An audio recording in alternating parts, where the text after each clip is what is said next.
Oh, everything's off.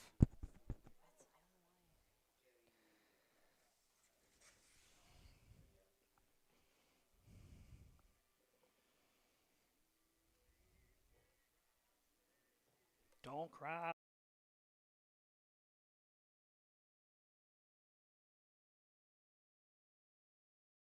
Nope.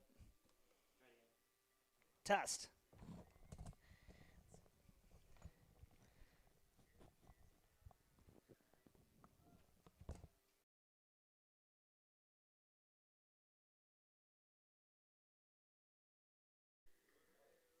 Joined by Abbotsford Falcon head coach Jake Netmiller. Kind of starting out, give us a little bit of a recap of last season for your team, where you guys kind of ended up on the year. Yeah, for sure. So last year we ended up making the playoffs, and we ended up getting a home game, tied record with Nakusa for our level 1 game. We ended up beating them and moving on to Coleman, who was the 1 seed, and having to travel over there. And our season ended with a loss on a missed field goal. Ultimately, the field goal had nothing to do with the result, everything up to that point. But nonetheless, it was heartbreaking to lose a game that close. The guys that are coming back definitely remember that one and want to avoid that situation again. And you mentioned the players coming back. Kind of fill us in, who are some of the players from last year's teams that fans are going to recognize that are going to look to be big parts of this year's team? Yeah, so a huge part of last year's team was our offensive line was a very veteran group. And those guys graduated, and we returned some guys that have started up front. Angel Zinzun and Marcus Van Leuven both were starters most games on the offensive line. Julian Aguilera came in the last 2 games due to injury and started. So we have 3 big fellows up front that have experience, and we have to match them with 2 sophomore guards, Josue Zinzun and Landon Alberg, who have really worked hard and really love the game of football. They're just sophomores and have to pick up that varsity tempo and varsity IQ and all the things that the older guys have already. So up front, we have 2 new tight ends. Actually, our quarterback from last year moves to tight end, which you don't see very often, Irvin Aguilera. And on the other side, Luis Lujan, our tight ends to start with. Both are junior and a senior, so experienced kids that know what they're doing. So we're excited for them. And our backfield returns about 5,000 yards of rushing. Christian Fuentes is moving to quarterback for us, at least to start the year. And we returned some juniors in the backfield. Chase Bowler's a senior wing. So we returned everybody in the backfield. We just had to move Irvin Aguilera to tight end offensively. Defensively, it's pretty much the same guys, so I don't usually jump into that too much. We're looking for the same guys to step up. We're a small school, so you have the same guys, same new guys on both sides, and so that's kind of it. In our special teams, we're hoping to have our senior first-time kicker, dual sport kid, cross-country kid, Jack Sheehan is going to kick for us. He's going to run cross-country with Colby's program and then kick for us. So that's the first time we've ever had that opportunity. So we're excited about that phase of our game too.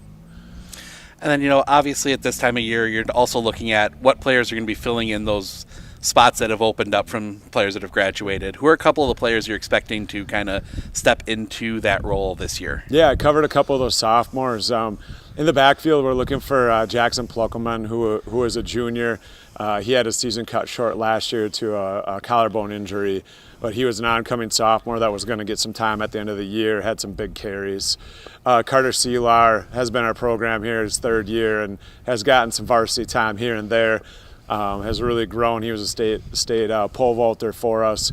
We're hoping to get him the ball and use his athleticism as well. So the backfield is kind of more of those guys that I didn't cover earlier, but those are those guys. And then, obviously, you're a week through practice. What have you kind of established, and what are those expectations you're kind of looking at going into the scrimmages and then week 1 next week? Yeah, the scrimmage, you want to get everyone experience. So our numbers are really good this year. We're at about 40 guys. Last year I looked at our roster, we're 29 at this time. So a huge increase. We had some sophomores come out for the first time. I think we have 5 first-year sophomores, which is a challenge and a blessing at the same time. But we're looking to get those guys, those young guys that have never played varsity football before or high school football before, experience at the scrimmage and lots of reps for that point. But our varsity guys, just to be able to work together offensively, that gelling that your offensive line needs, the young guys kind of jumping in with the old guys, looking for them to communicate and fix problems on their own. So going into week one, we're confident. And then your expectations on the season as a whole? Yeah, I guess our players are, I think the upperclassmen have really set the bar high in terms of what they expect. But they've also, we talked about, you could say whatever you want about what you want. It's what you're willing to do to get there. And I think they have backed up their talk. We have guys that have been doing 3 sports, and we said that was a major part of the off season is participating in multiple sports, speed training, doing the strength stuff, and they definitely did some championship style workouts to get them in that prepared for the season. But obviously small school football, one thing could happen and you have a domino effect, but I think we're as ready as we could be. All right, sounds good. Thanks for joining us. We'll be looking forward to seeing you throughout the year, and good luck on the season. Coach Nat Miller. Thank you. Hey everybody, this is Matthew Olmican for the Hornets Nest with my friend Sports on Focus, and we're continuing our interviews, prepping up for the football season. And guess who we got sitting down here right next to us? Here it is Logan Rosemeyer for your beloved Colby Hornets. Coach Rosemeyer, thanks for joining us here today. Yeah, thanks for having me. Excellent. I got to get used to this passing off thing. Sorry about that. So season is coming up. We just talked about that. Like August just blew by in a fast fury. So with the season coming up, let's take a couple of steps back for a second. Looking back at last season, what are some things from last season that you experienced with your first full year you're looking to carry into this season? Yeah, I think last year, just with our schedule is so difficult. I mean, just our conference is really tough with Stratford, Amherst, Wittenberg. Wywego was pretty good last year too.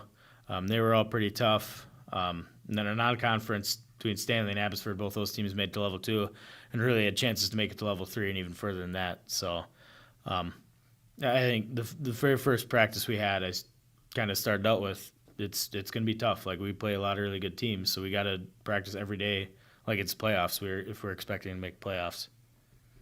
Absolutely, which you made the playoffs last year to keeping that long running total going. What is the number at right now for continuous playoff appearances?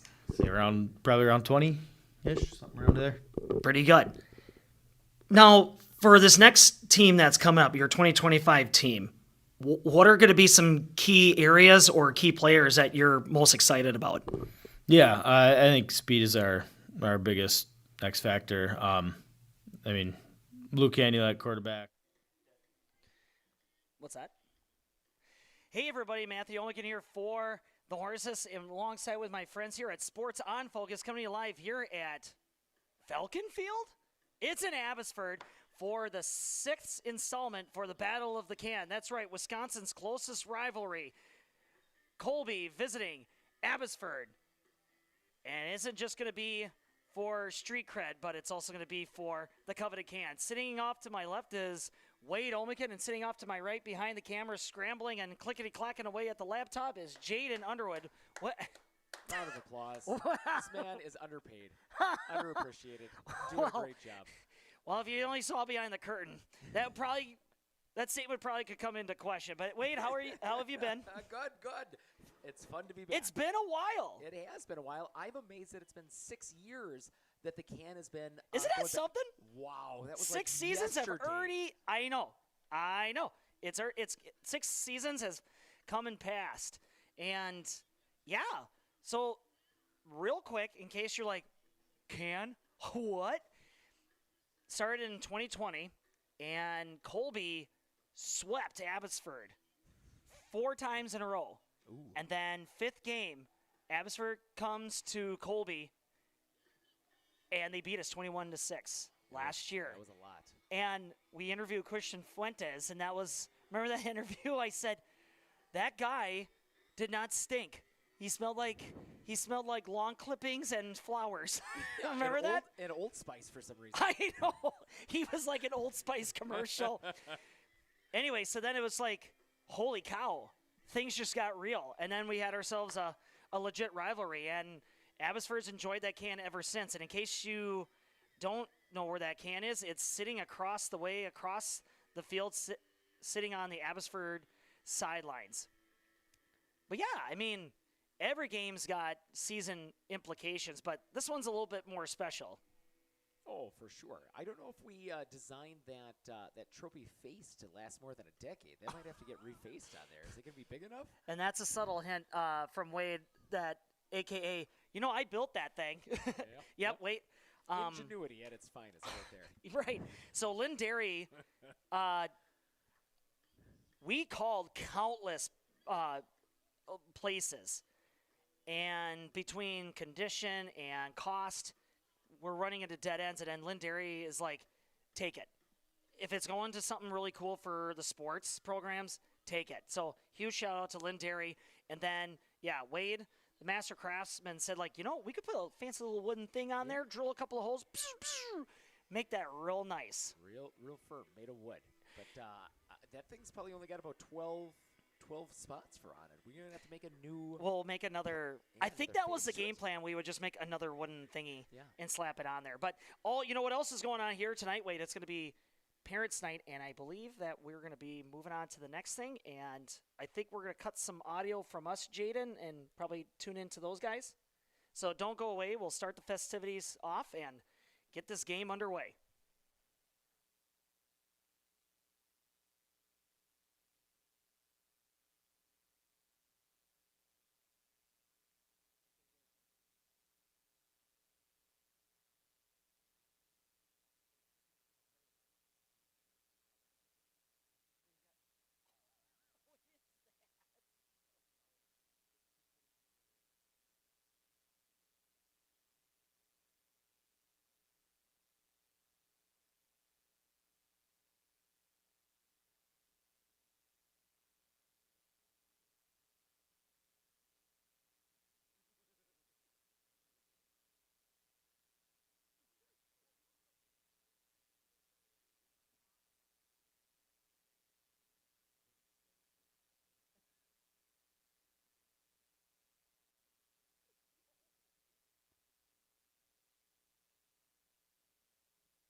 Friday Night Lights, Colby Hornets, Abbotsford Falcons. Now let's welcome the starting lineups. First, for the visiting Colby Hornets, the starting defense. Number 1, Luke Hanula. Number 5, Reese Rao. Number 7, Ezrin Leaders. Number 11, Carson Thompson. Number 22, Danny Nunez Jr. Number 25, Brennan Geiger. Number 31, Chase Heeg. Number 44, Carlos Martinez. Number 60, Hector Lopez. Number 65, Tristan Smazel. And number 70, Arturo Lopez. The Hornets are coached by Logan Rosemeyer and assisted by Robbie Smazel, Jimmy Flink, Cody Meyer, Sawyer Schmutzler, and Brent Ewert.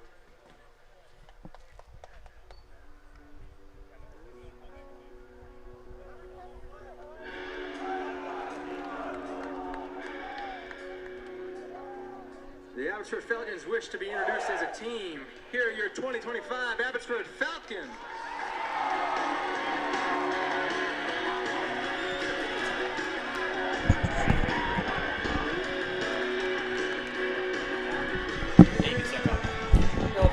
It's not going to be too loud, is it? The teams have been introduced. And they love The the Foo scoreboard. Fighters. What's that? And they love the Foo Fighters.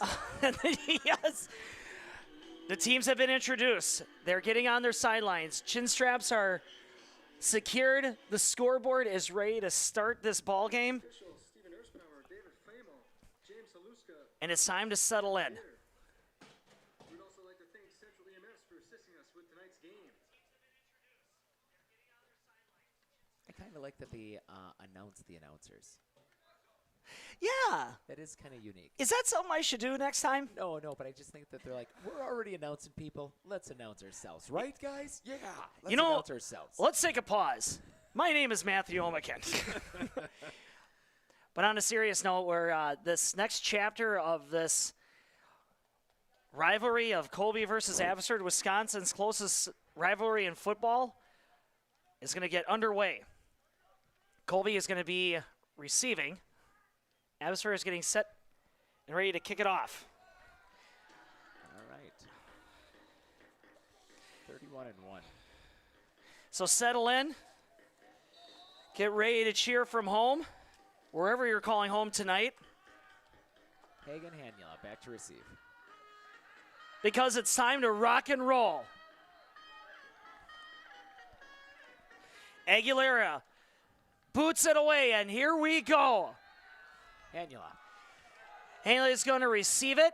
He's on the near sideline, misses 2 tackles, tried to spin out of another one, and it looks like Manuel Lopez ropes him down, and Hornets are going to get started. Boy, oh boy, at a 35-yard line. Oh, that's good field position. Folks, do you see how bright that sun is? It's even brighter in my eyes. All right, here we go. That's a little bit better. Colby getting set up. Spread wide out. 4 receivers. 22. Here's a snap. Nope. Hanula keeps her. And it's going to be on the near sideline and not much going. He's going to pick up about like 3 yards on the carry, shoved out of bounds. Second down for the Hornets. Pluckelman on the tackle. Yeah, nice stop there by agent number 3, Jackson.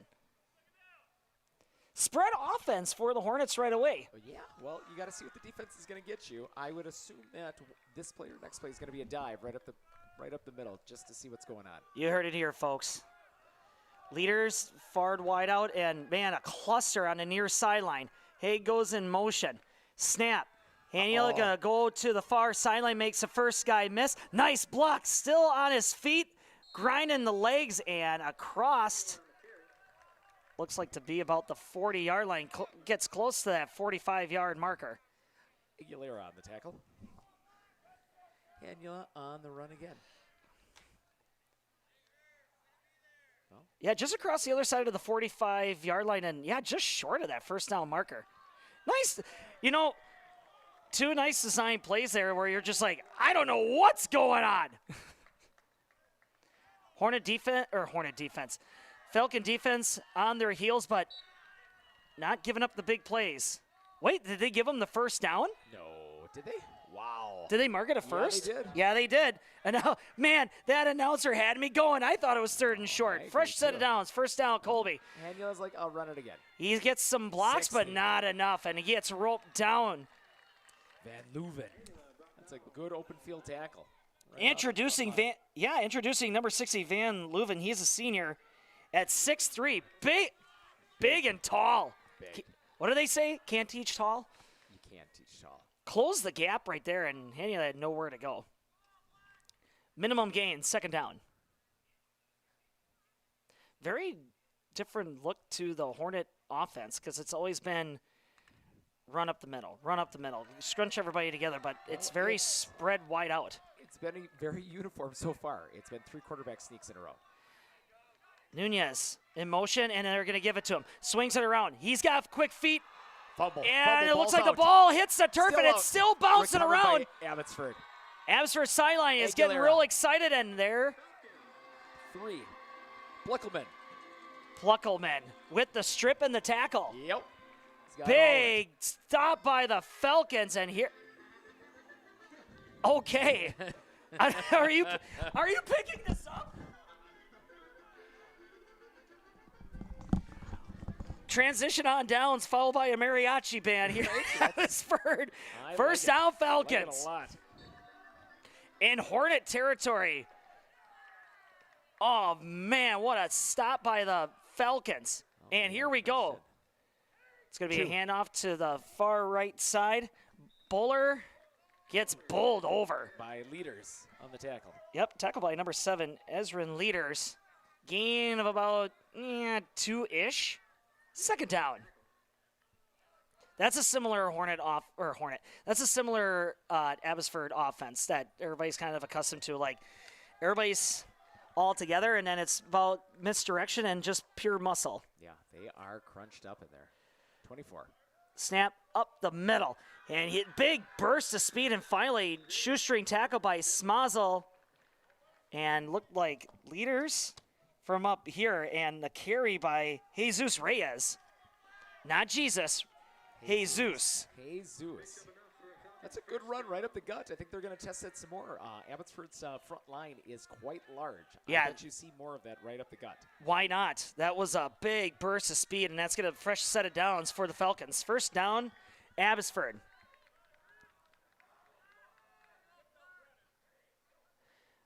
Quarterback keeper right up the gut. Man, what a blow up of the line right there. Lopez got in there, number 60, right off the bat, blew up that play. He fell right at the feet to the quarterback. Yep, exactly. No gain on the play, second down. Big burst of speed there by Hector. A little bit of delay. He probably would have got some yardage off there, but it's an early penetration by Colby there.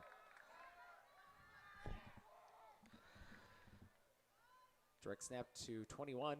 He's going to roll out to his left, looking downfield, and he's going to tuck and run, being pursued by Geiger. Scampers to the sidelines and shoved out of bounds. Looks like he's going to be somewhere near that 10-yard line. Good scamper there by Seelar. Yep, Seelar, and tackled by Haig. Heeg or Haig? Heeg. I think is what the announcer said. Heeg. So we'll go with that. Heeg. We all know it's Haig. All right. Just teasing you folks at home. Falcons are just moving the ball here against the Hornets as they get backed up further and further here. Ball spotted. And 18.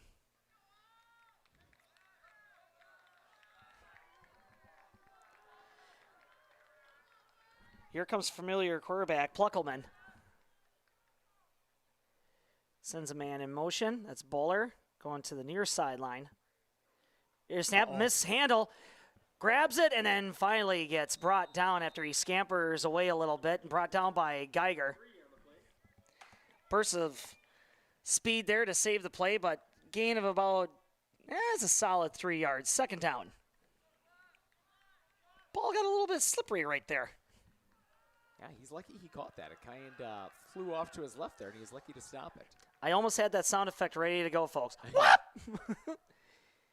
Pluckerman is going to go in motion. It's a direct snap up the middle, and it's just a bunch of bodies pushing and churning. And finally, who's at the bottom of the pile? Reyes. Geiger got him. 24 direct snap to Reyes. Geiger Good. on the tackle. Good trickery right there, but another gain of about 2 or 3 yards right there, and a third and manageable situation here for the Falcons. Knocking on the door here, almost inside the 10.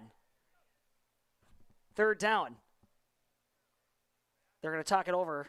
Oh. Hey, guys, which play is it going to be? Walk. Receiving the snap is Sealar. Direct snap to 21. And Sealar's going to take it, and they're going to just push the pile. And that Pretty is, much looks, everybody tackled him. I think he tripped over the front line there. 1, 2, 3, everybody on the stop. Everybody got him. Wow, look at, okay, this is really confusing First here. down. Oh, it's going to be a first down. First and goal. Just enough. Here come the Falcons, opening drive. Grinding that clock, too. We're past the 7-minute mark. Oh, low snap to 24. And Reyes just dives into the pile. Geiger and got him. Yep, he had Geiger and Lopez at the bottom. And the ball's just going to stay at the line of scrimmage. Second and goal to go. Take the under on 10 passes for the entire night. I'm just throwing that out there. Anybody else? Taking the under, 10 passes. Folks at home, anybody else?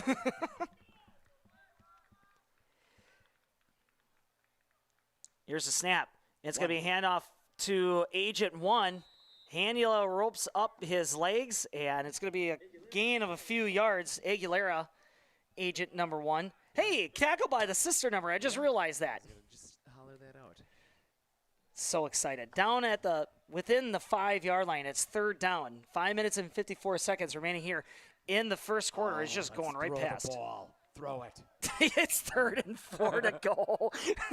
Let's throw. Throw the ball. Sealar 3.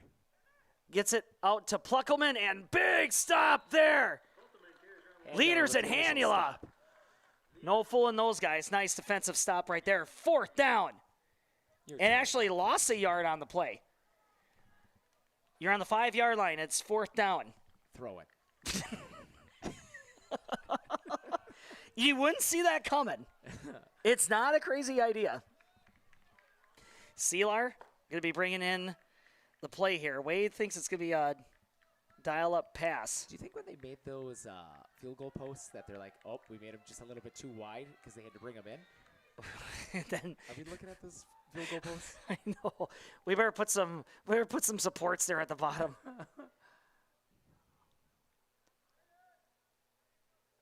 Sealar dropping back to pass, lobs it to the corner end zone. Receiver is incomplete in the back of the end zone.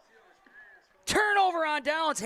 He had a step on Hanula too, but that ball was sailing towards the back of the end zone. Incomplete. The Hornets miss. That was the 100% the right call. That guy was wide open. A little more legs underneath that ball. He Easy had 2 touchdown. yards on Hanula. All right, we're doing 10 and under. So 10, I'm doing under 10. So 9 and under wins. All right, so I got 1 pass here. All right, everybody wants to keep track at home. Wade's got it written down as well. Hornets avoid a quick score from the Falcons with a little bit of defensive stand there. Haig spin move, but not enough. I doubt if he even gained a couple of yards on that play. Big tackle there by. The last punishing movement there. Who was that? Van Leuven, number 60, with the last punishment there. He spun around a guy and paid the price for it. I wonder if we're going to be announcing that guy a few more times quick. here. Gain of a yard. Yeah, that's his second tackle for tonight. It's going to be second down now. Very quiet crowd. Oh, it's a pass. Here we go. 3 wideouts.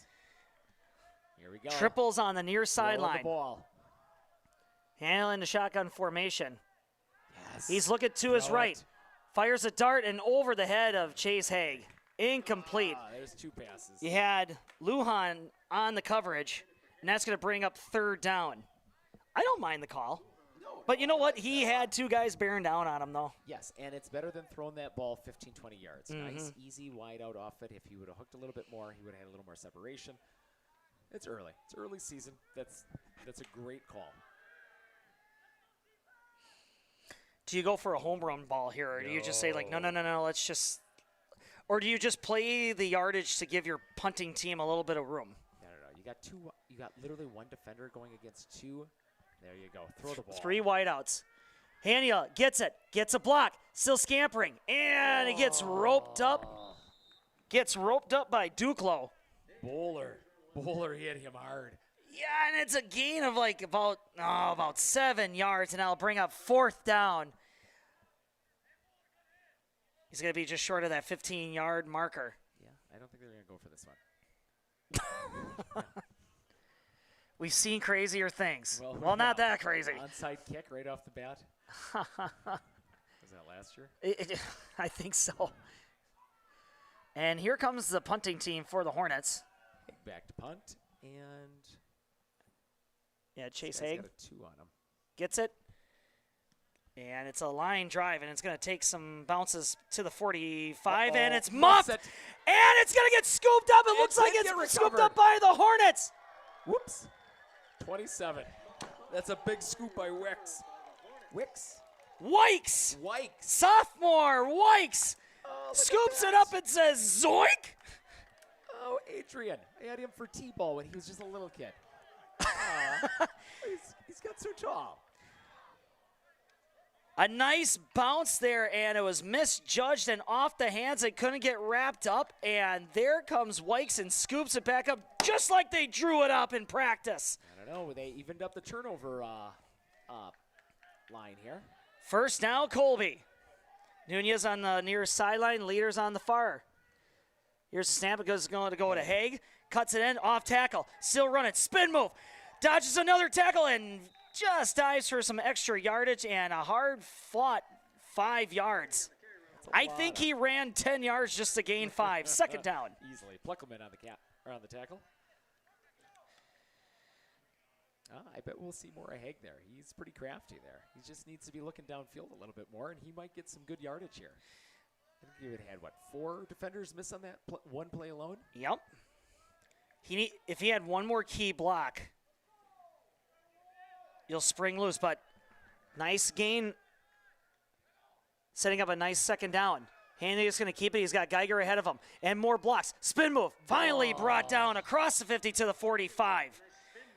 Sinsoon, number 67 on the tackle. Sinsoon, back in the old Kuda days. I remember when he was just a wee little guy, but here he comes up with a nice tackle there, but not in time because the Hornets gained themselves a fresh set of downs. First down, Colby. Now, finally, for the first time in Falcons territory, here come the Hornets.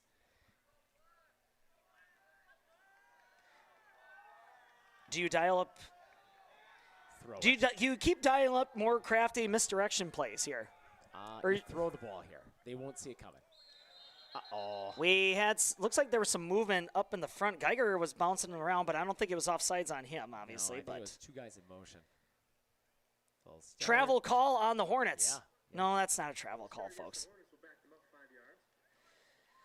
Too much movement. That's going to move the line of scrimmage to the 50-yard line. I wonder what Abbotsford's using for their weed control here on the football field. This grass looks absolutely spectacular. Just look at how that Kentucky blue just shines. There is no quack grass out there whatsoever. Exactly. Just doing a good job. What a marvelous job. You know, kudos to the maintenance crew.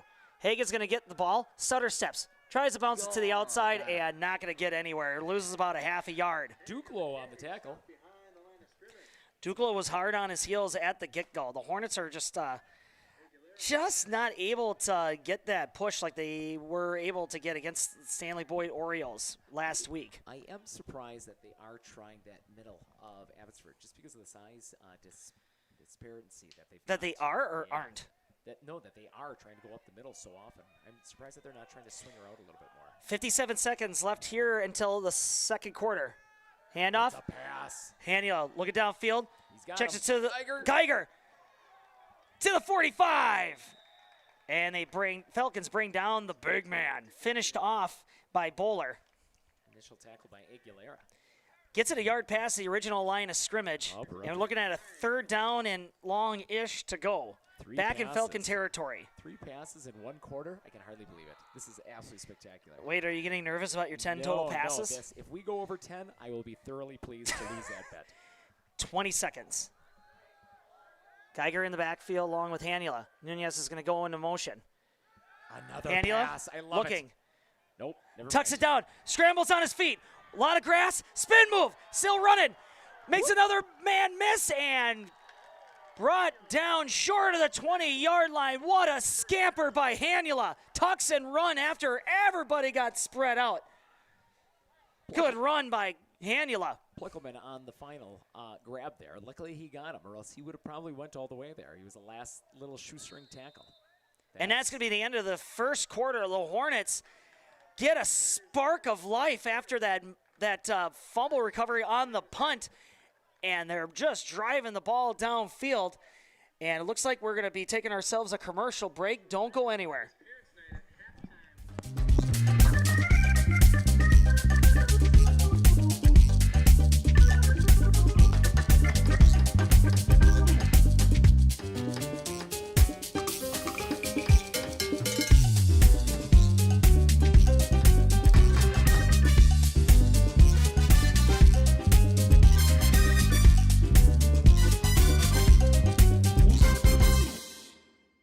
RVA has helped me learn by giving me more hands-on activities. I can watch his writing develop. He has confidence to ask questions of his teachers if he doesn't understand. He's composing his own schedule, which is a lot like what a young adult is going to need to learn how to do, and he's learning that at 11. My favorite part about being in the RVA is all the amazing clubs. I get on some clubs and then I realize that there are so many people like me.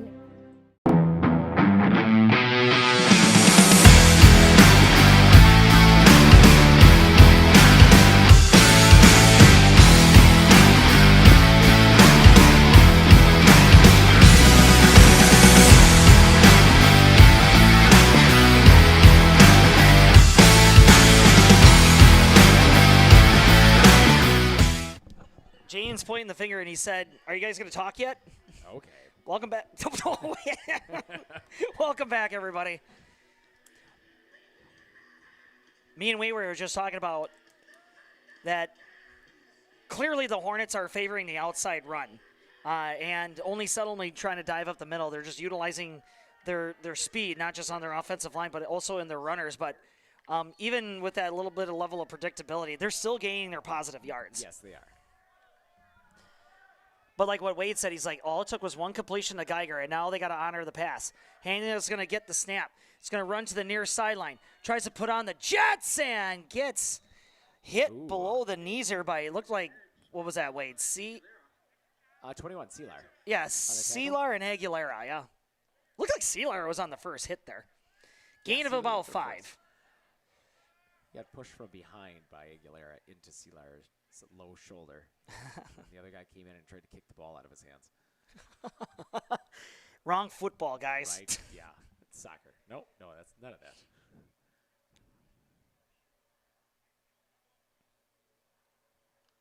So we got a second down brewing here. They're inside the 20. The red zone, as they like to call it. Throw it. Nope. Nunez is going to get the call, and man, look at his quick feet. Makes a man miss and gets shoestring tackle there 62 on the tackle. by Nathan Duclos. And he could have scampered in the end zone there if he didn't have Duclos right there. That's like Barry Sanders running right there. I agree. But if you noticed on that outside, the guys that are watching the receivers were very focused in on the receivers off it. Like one pass is all it took, and you change how the defensive line's up. Exactly. Ball's on the 5. First down. It's going to go to Haig. cuts it back. Ooh, 77 with a good tackle. Broadhagen. Broadhagen with the tackle, like what Wade said, and a gain, big hearty gain there, really, really close to that goal line there. Ball's going to be spotted around like at the 2 or 3 yard line. Second down. Well, Abbotsford's got their big 3 right up in the middle. They're expecting something to come up the middle. I would expect Colby to go left or right here. It looks like we were having more success going to the left. Do you even dare do that with such short yardage here? It's such a short field. I would fake the middle, and I'd swing her off to the left. But you got nobody to fake to when you got the lone quarterback. No tailbacks in the backfield. Hanula going to get it. Cuts it in. Runs behind Geiger. And touchdown, Colby! And the Hornets strike first here, just past the 10-minute marker here in the second quarter. He cut back in, and he's like, where's 25? I'm going to run behind him. Yeah, Colby's having success on that left side. I would expect them to exploit, and I expect Abbotsford to shift defense here as well. Arturo Lopez to kick. Hanula on the hold. And Good. it is good. Lopez, the leg, Arturo gets it through the uprights. 9 minutes and 57 seconds remaining here in first half of play. Hornets 7, Abbotsford 0. Commercial break.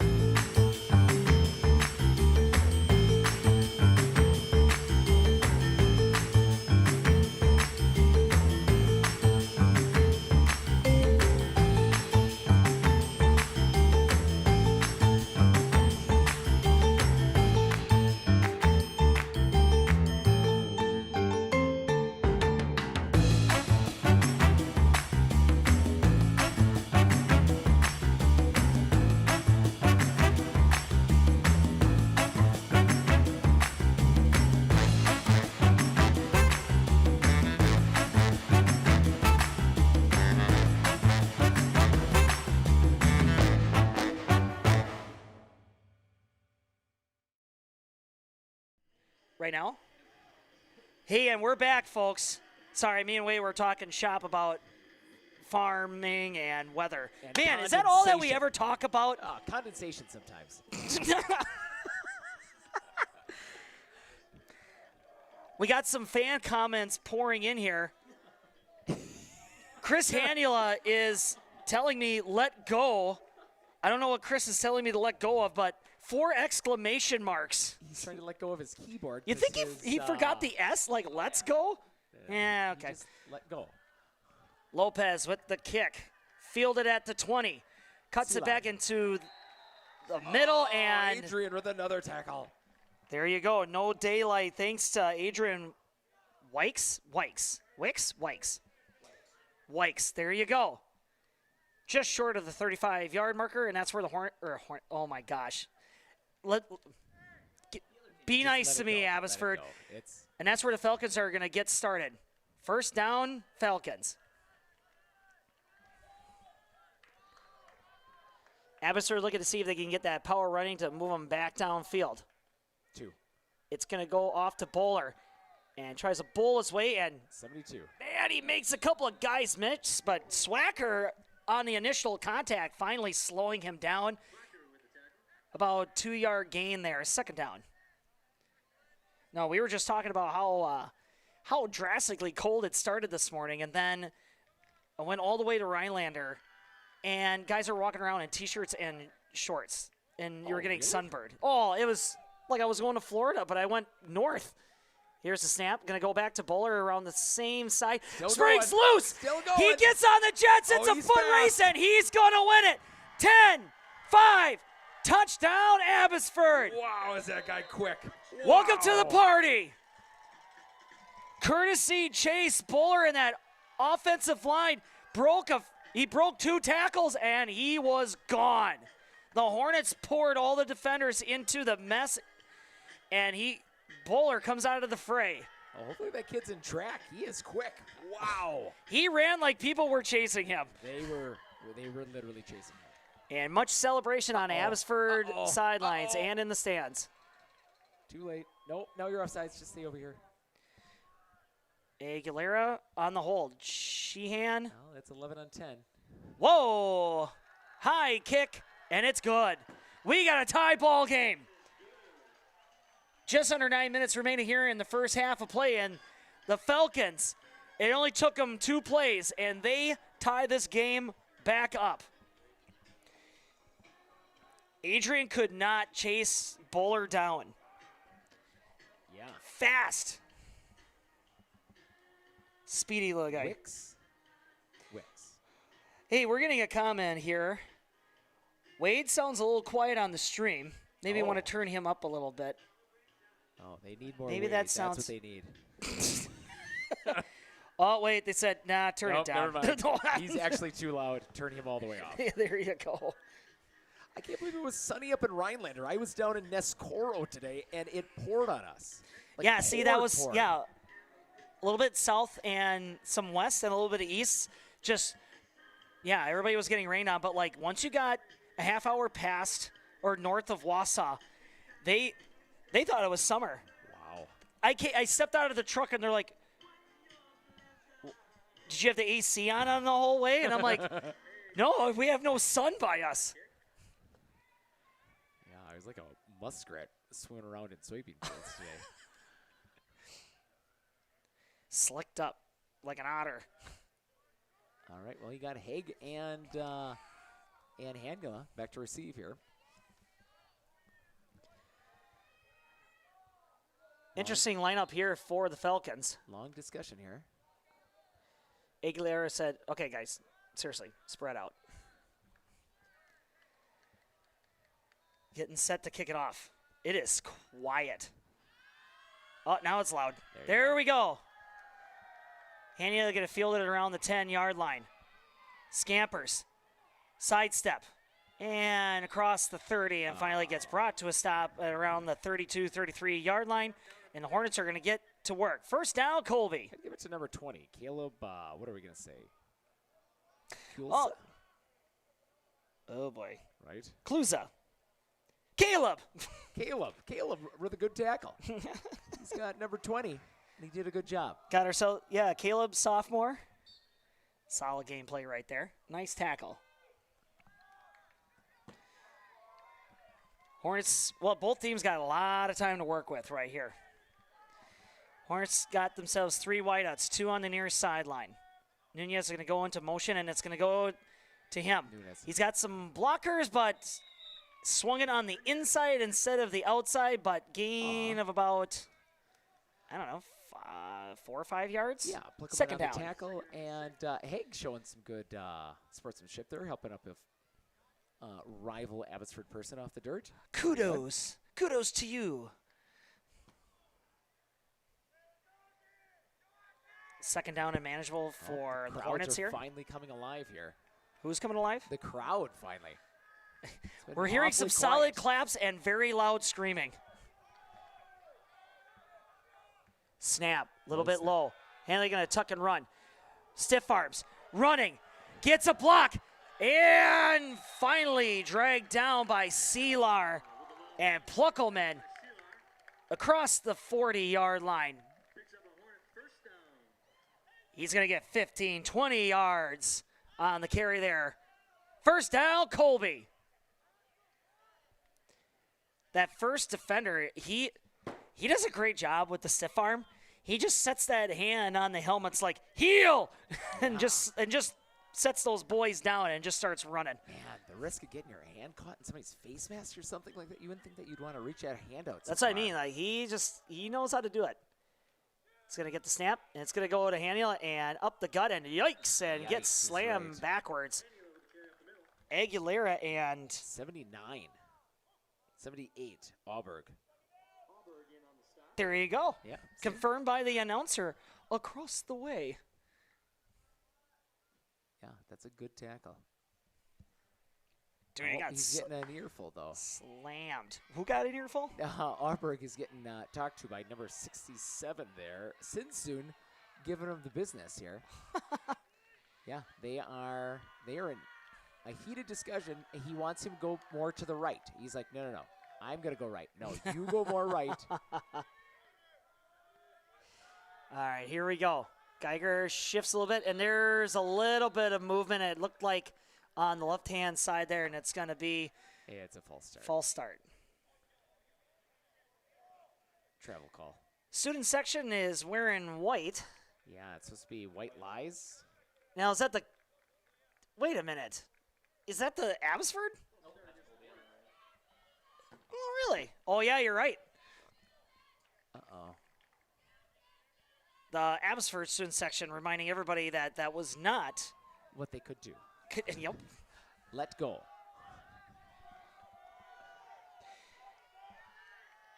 Thompson and Nunez and Chase Haig on the near sideline, and they're just going to be blockers for Hanula. And Geiger. Oh, my gosh, Hanula, a magician, spins out of the way, but Uh-oh. Lopez down. Lopez is down on the ground. It's third down. Lopez just hurt. I don't know. He was standing up fine, and one of the guys came swinging across. He might have got hit in the guts there. Gonna see if he is doing all right or if he just got the wind knocked out of him.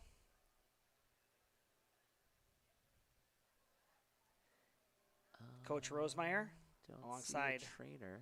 Lopez. Oh, no, ankle. Knee. He was fine, and then one guy came screaming past him, and he went down fast. So, yeah, he must have just clipped him on the side of that knee. Lopez comes out of the game under his own power. Hope that he'll be okay later on. And the Hornets facing a third down and long. I believe he's looking for some dirt to rub on it. So, should help. Temperatures are dropping as the sun is going down. Beautiful sunset in the background here in Abbotsford. Here at dead center in America's Dairyland. Oh, yeah. It's Dairy capital of Wisconsin, right around here. Hornets facing a third down and long in Falcon territory with a tie ball game. Throw it. The halftime looming. Yes. Hanula looking downfield. Lobs a floater and completed to Nunez. And he just rocks for an extra set of yards 24. against Reyes. And he's going to pick up the first down. There you go. Let's throw it on the first down now. Just so he picks up the first down. Oh, that's 4 passes. We're almost halfway there, and we're almost to halftime. So Hanula's 2 for 4? 2 for 4. Yep. That's 50%. That is Better than no, what no, he. no. That was better than last week. He's 2 for 3. Abbotsford's thrown 1. Oh, I'm sorry. Yeah. There's 4 total. Ooh, false start.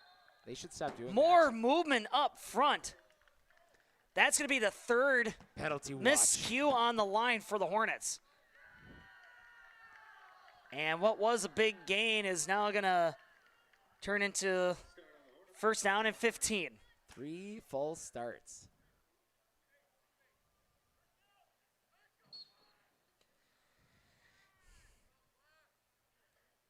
It is so quiet. I It can is so hear quiet. the spatulas flipping hamburgers. Now I want a hamburger. I'm hungry. Not gonna lie. First and long. Haig is in the backfield. Hanula's going to Uh-oh. run for his life, up the gut, spin move, still on his feet, trying to push the pile. I'd go down. And now it's rugby style, and all that is going to be about a 1-yard gain, second down. And who was on the initial stop? I would say all of them. 54 is a little short, but all of them tackled him. Let's see. 54 all the way down the roster. There you go. Yep. Got all the numbers on that one. Abbotsford is just getting great penetration, and they're just blowing up all the blocking assignments. Yes, they are not going to have much success in that middle. They are going to have to go left or right. We've had some running success off to the right, obviously. But, man, we're going to swing that ball wide or else throw a couple more balls here. Leaders and Haig on one side, but you got Nunez going in motion. Fake handoff. Hanula tosses to Geiger. A few blockers ahead of him. Makes There a you guy go. miss, and finally down at the 20-yard line. Gain of about, that's a little more than 10 So, yards right is there. anybody Third else down. noticing- This is the second time they've run this play. Is anybody else notice Colby puts 2 wideouts on the right side? There's only 1 defender defending them. I did not notice that. This is the second time this has happened, and the receivers don't even run. They just walk. And so that defender just stands there. Like, literally, there's a little bit of trickery, huh? No. Like, or what? We should see that there's only one defender out there, and we should throw it to the right side. Oh, I see where you're getting at. Well, there you go, folks. We'll point it out next time because it's the second time it's happened now. Maybe at halftime do a little bit of footage review. Snap. Another pass for Haniel to the right side, and it's going to be intercepted by Aguilera. Pass intended for Haig. Well, at least most of his balls are getting caught, though. Falcons establishing a no-fly zone, but too tight of a pass there. And here comes that must be Love it so much. I absolutely. Can we do this for some of ours? I love that.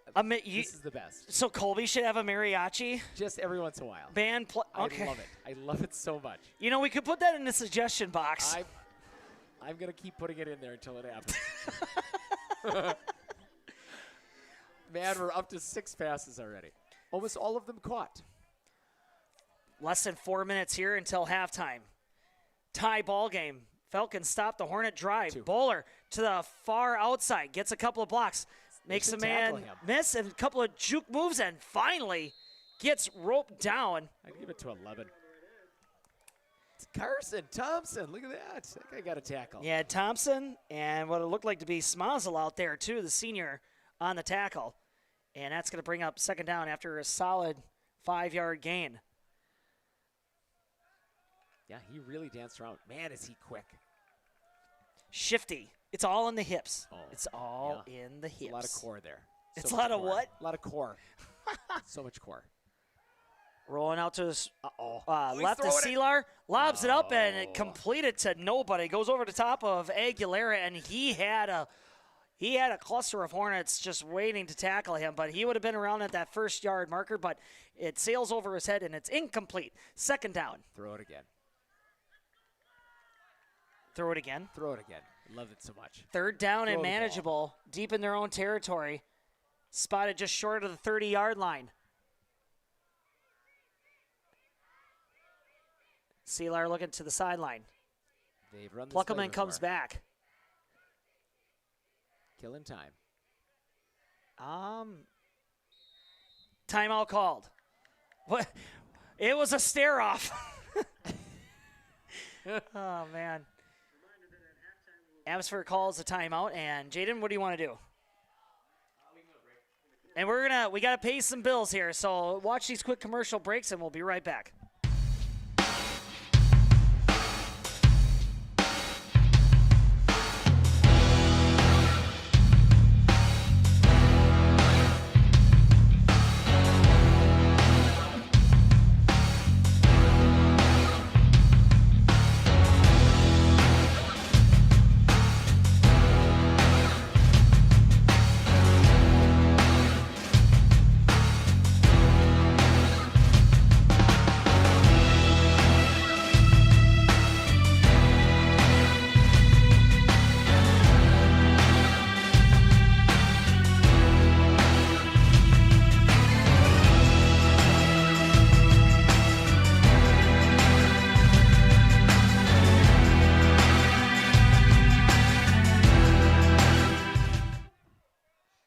Hey, and we're back. Chad here on the call. Easy, Chad. It's a low snap, but it's going to get scooped up, and boom! 24. Woo! Yikes. That's Reyes, and hello, Swacker. Gain of about a couple of yards there, and it's going to be fourth down and short-ish to go. Oh, you're going to have Well, I guess I can't look ball. at the comments, so I can't see what's underneath there. 2 minutes and 50 seconds. You got to punt this ball. Yeah, it's slow to load. I can't see him. Wow. Well, maybe they'll try and get the offsides here. Fourth down and 3. No, they're going for it. Who called the timeout? White. And it was going to be timeout Abbotsford. They're going to talk things over. It's a close ball game, and it's, man, tantalizing amount of time left here until halftime. Jaden, what do you want to do? I am amazed. We're going to stay right put. Let's see here. on your own 30. Oh, Tie ball game right before halftime. here, did we try to hear what Wade sounds like? Should I put it closer to my mouth or something? It's gonna be timeout Abbotsford. They're going to talk things over. It's a close ball game, and it's, man, tantalizing amount of time left here until halftime. Jaden, what do you want to do? We're gonna see. Wade sounds good. I'm going to bring the microphone away from my mouth, though. I sound a little bit loud. Chad sounds great. Chad Wade, always talks great. You sound better. Are we live or not live? No, we're still live. Okay, all right. Good thing I was going to say something. No. I know a guy who Do you want talks. to share with the audience? No. I know a guy who talks in the third person, and I was going to start talking in the third person, but Who's that? No, it's some You know what? long story. It's a funny story though. I got a good story later on. Hey, Wade, funny story. Third Later. person. Later. That's like a Seinfeld episode. Here's a snap. They're going to go for it. Up the Bowler. gut. Bowler reaches for that first down marker. Haig with the Chase tackle. Hanula was on the stop, and they're running. That was It looks like they're going to be short of that first down marker. I was going to say, they gave him a generous spot. He was wiggling after he got tackled. Are they going to bring out the chain gang, or are they going to call it? They're going to be like, no, let's He's- just stop here. He's waiting for attention. No, And he's back like, up. Get back, guys. We need 10 yards of clearance. All right, we're going to take this inexact science and make it be exact. Wade has always been crazy critical from high school to professional football of how the ball is spotted. I'm telling you, they're pretending that they're being accurate. Nope. And they're going to pull that chain, and it's going to be a football, more than a football length short. Turnover on downs. The Hornet defense stands strong. First down, Colby. Well, now take this back and kind of put it somewhere. Okay. And the Hornets are basically going to get started where they left off at that interception. Yeah, just with 3 minutes less of time because they got down here at 6 minutes, and it's 2 minutes and 30 seconds? Yeah. Thanks, Rain Man. You're welcome. He just rattles those Right? numbers off, I just folks. noticed things. I noticed things. Just noticed things. Hanula's all by himself. Gets the snap. He's going to run to the near sideline. Uh-oh. Haig shed the Oh, block, but- yeah. Oh my gosh, they had Kudinger, number 63, trying to block two people, and Hanula gets trucked. It's not very tricky when he's the only one back there on first down. We're not throwing it on first down.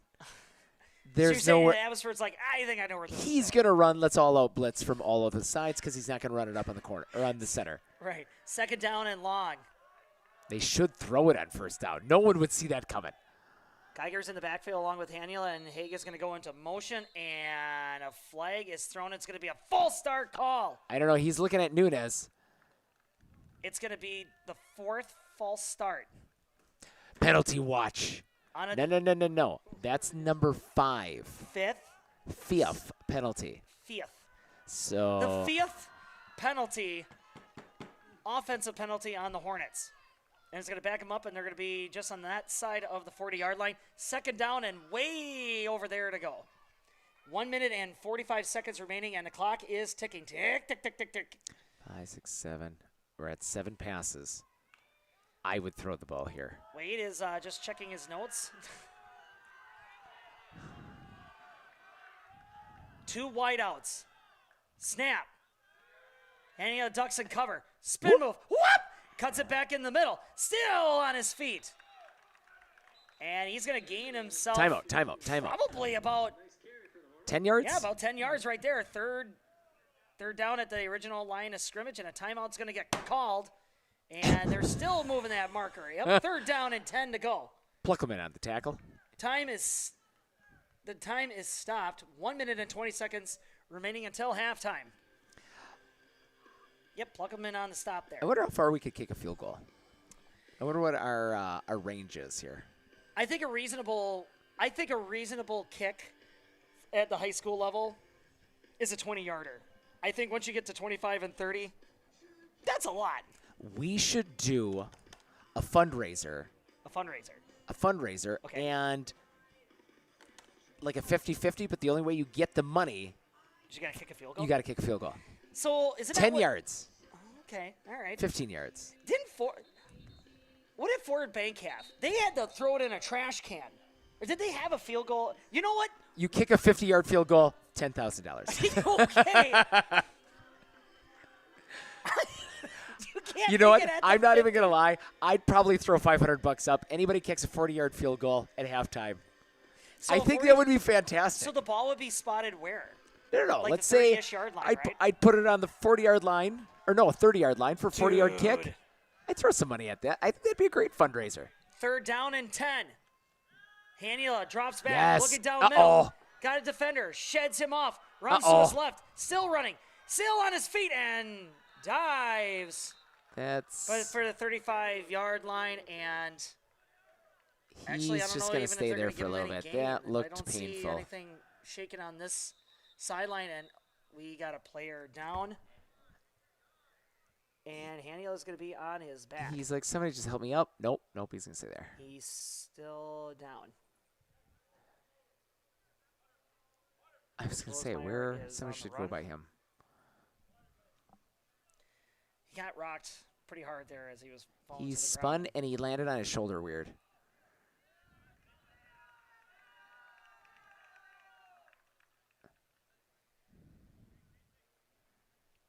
He probably hit the back of his head, I would assume, or else he hit that shoulder. Of course, this is all speculation. It is. We're just watching on how he fell. He's going to get up under his own power. He just needed a moment, folks.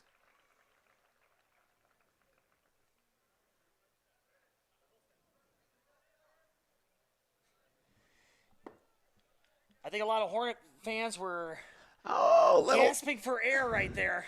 little Nash Smith in for quarterback. Was it really? Yes, that's what we got.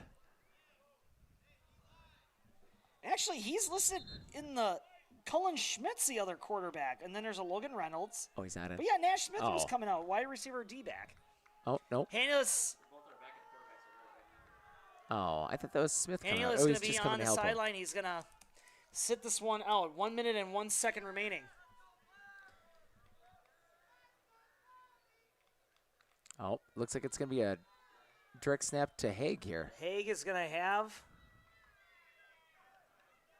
He's going to get the snap with Geiger along with him.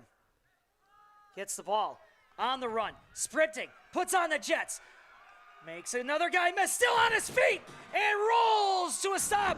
Well past the first down marker. First down, Colby. Wow. Great blocks, great speed. Hornets pick up the first down. 36 seconds remaining till halftime. That The was Hornets are gonna call a spectacular. timeout. Everybody knows that he's going to run it. Like, everybody knows he's going to run it, and he's going to go But left yet or they right. could not stop him. Wow. Big gain there for Chase Haig. You know what they wouldn't see? Throwing it. Man, if Haig threw a pass, Oh, my goodness.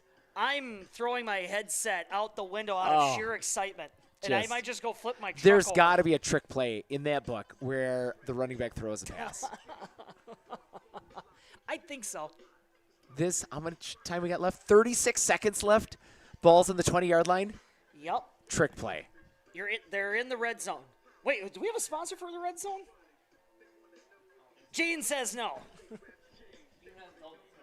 Steven hasn't communicated that to us, but we're in the red zone.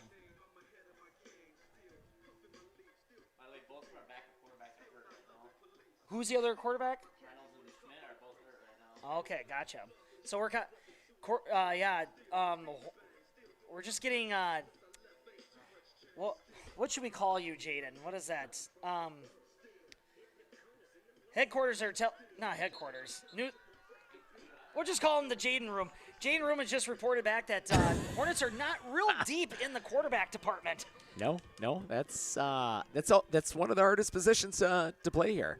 You know who I think has got the hardest position out of both of these teams? It's the center. Look at how many people he's snapping that ball to, different lengths, different heights. Absolutely. Haniel is back in the ball game with Geiger off to his right. Snap, looking to throw. Checks it. left, looks right, rainbows it to Haig and nearly Oh. intercepted.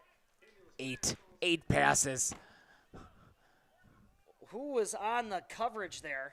Spotter. Oh, 21. Okay, Yeah. Wade's doing Seelar. his job. Seelar nearly intercepts the ball there. 30 seconds remaining. Second down. Well, it's tough to be the quarterback and a receiver. So no blame on Seelar there for not catching that ball. Haig turned around kind of late there. He was waiting for the over-the-shoulder pass, but then it could have turned into a jump ball, but Yes, here Could we be go. another Throw pass it. here. Fires down the middle and a little bit behind Nunez, and There's 9. Aguilera breaks it up. Wow, what was sheer confidence from Wade that we weren't going to see more than 10 passes in the Yeah. game. Now we're only one shy away from 10 here in the first half. This is unprecedented territory. Don't worry, Wade. We didn't have real money placed on this bet. Just we're only It betting makes in it more footlong hot interesting. dogs. Yep, throw it again. Throw it again.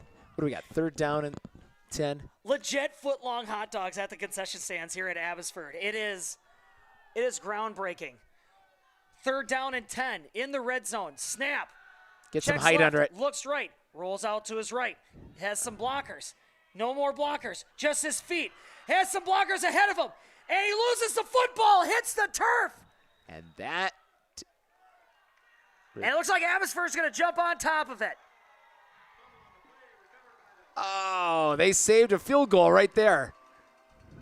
And the Falcons defense says nah to the Hornets to see if they can get a score here before halftime. What a heads-up play. Hanula had that ball. Yes, not tucked. He was dancing around with it. He was spin moving. And the Moonwalking, ball, actually. and outstretched arm. Guy swiped it.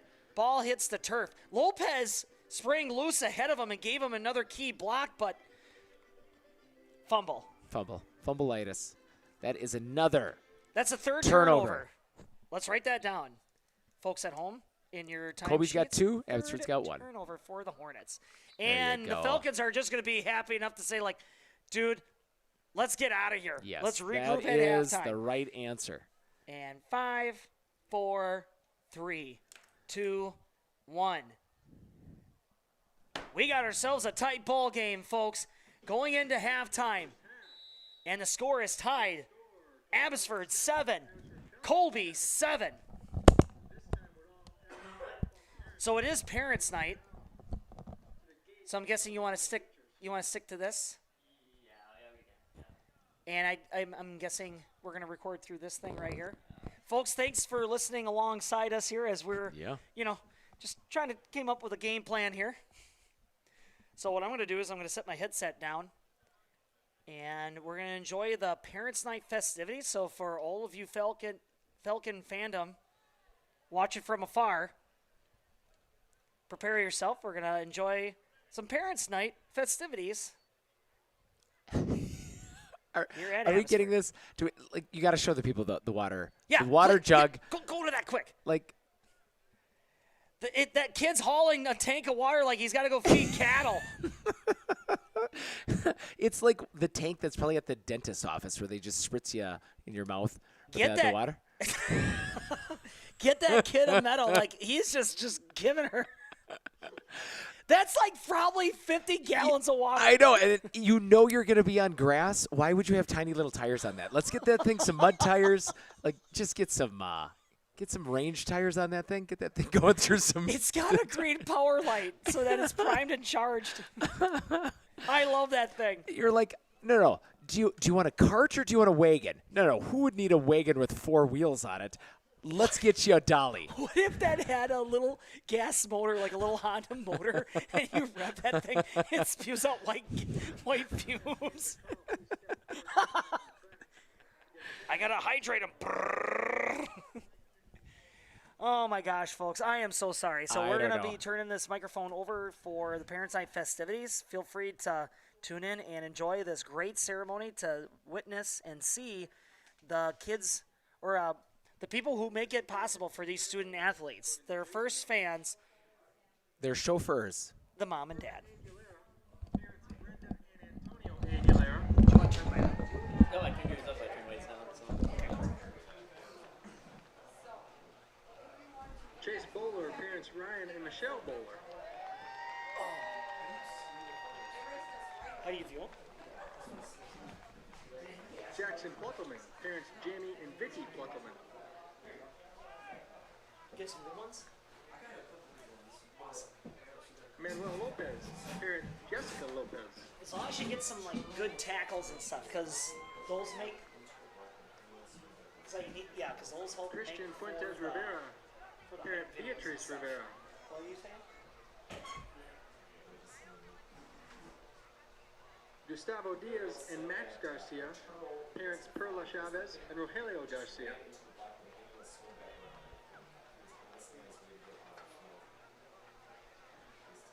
Luis Lujan. Parents Adela Lujan and Arturo. Now we're gonna do a new segment. Fans call the play. Rodrigo Perez. Parents Maria and Fernando Perez. Look at that. Jack Sheehan. Parents John and Jody Sheehan.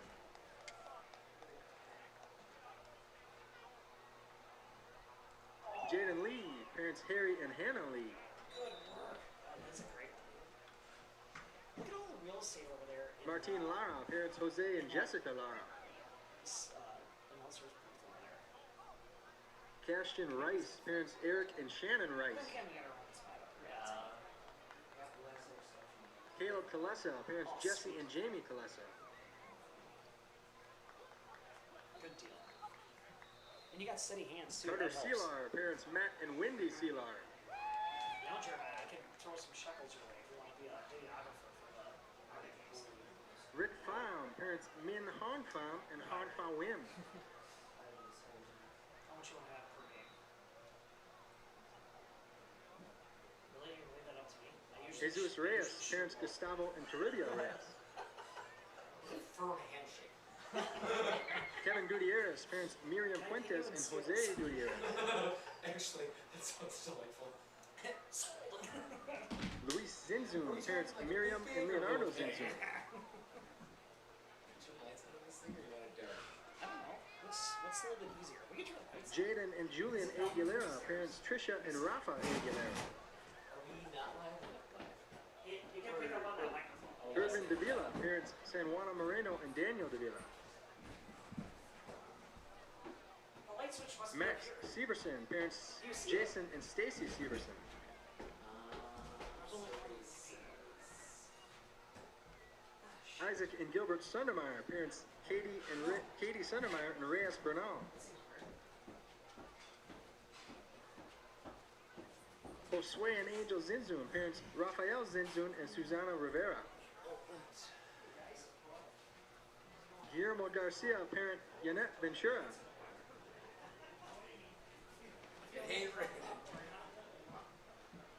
Fabrizio Tomas Bautista. Parents Constancio and Yolanda Tomas. Corbin Ewert. Parents Jake and Aaron Ewert. There literally couldn't be more. Marcus Van Leuven. Parents Ray and Sarah Van Leuven. Matt, you find it yet? Keep looking. I'm just watching them raise up. Nathan Dutlow. Parents Chris and Monica Dutlow. You just keep looking. It's got to be down there. Evan Rasek. Parents Erica and Jeremy Rasek. Wyatt Tompkins. Parent Kathy Tompkins. Fernando Zinzun. Parents Juan and Maribel Zinzun.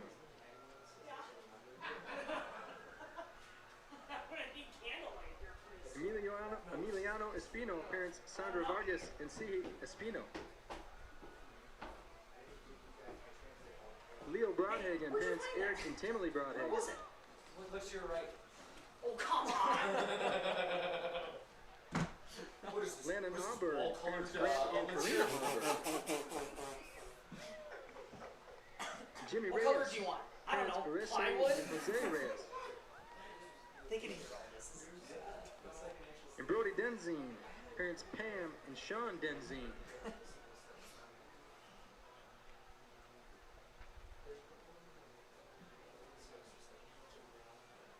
Thank you, parents, for all your support during this season and all the future seasons. Please put your hands together for the 2025 Abbotsford Falcon football parents.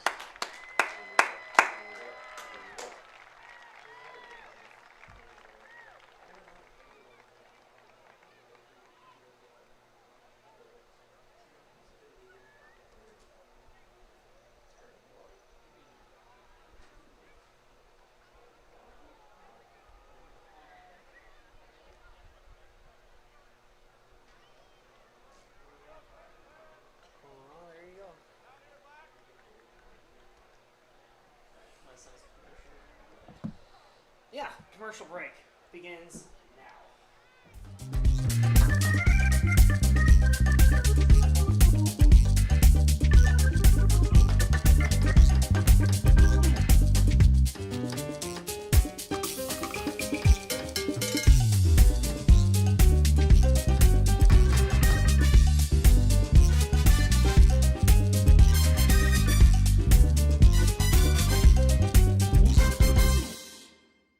RVA has helped me learn by giving me more hands-on activities. I can watch his writing develop. He has confidence to ask questions of his teachers if he doesn't understand. He's composing his own schedule, which is a lot like what a young adult is going to need to learn how to do, and he's learning that at 11. My favorite part about being in the RVA is all the amazing clubs. I get on some clubs and then I realize that there are so many people like me.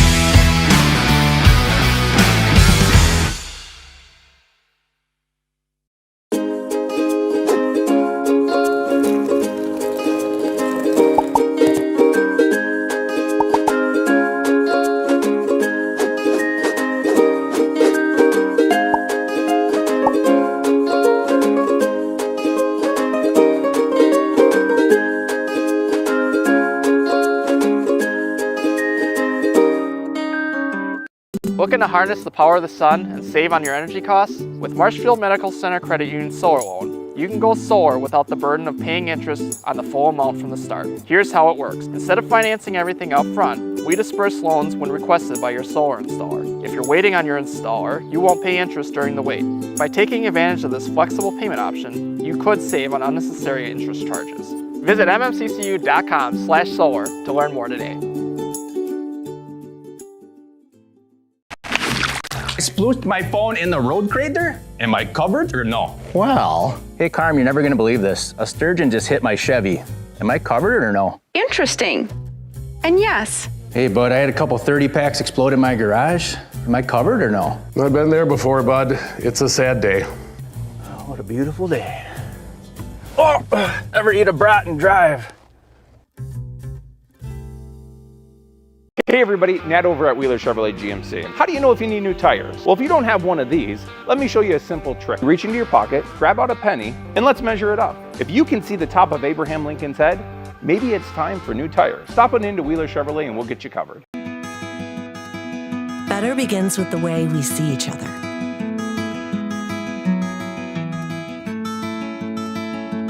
Better begins with the way we treat each other. Better begins with the way we care for each other. Better begins at Aspirus Health. Bringing out the better in all of us.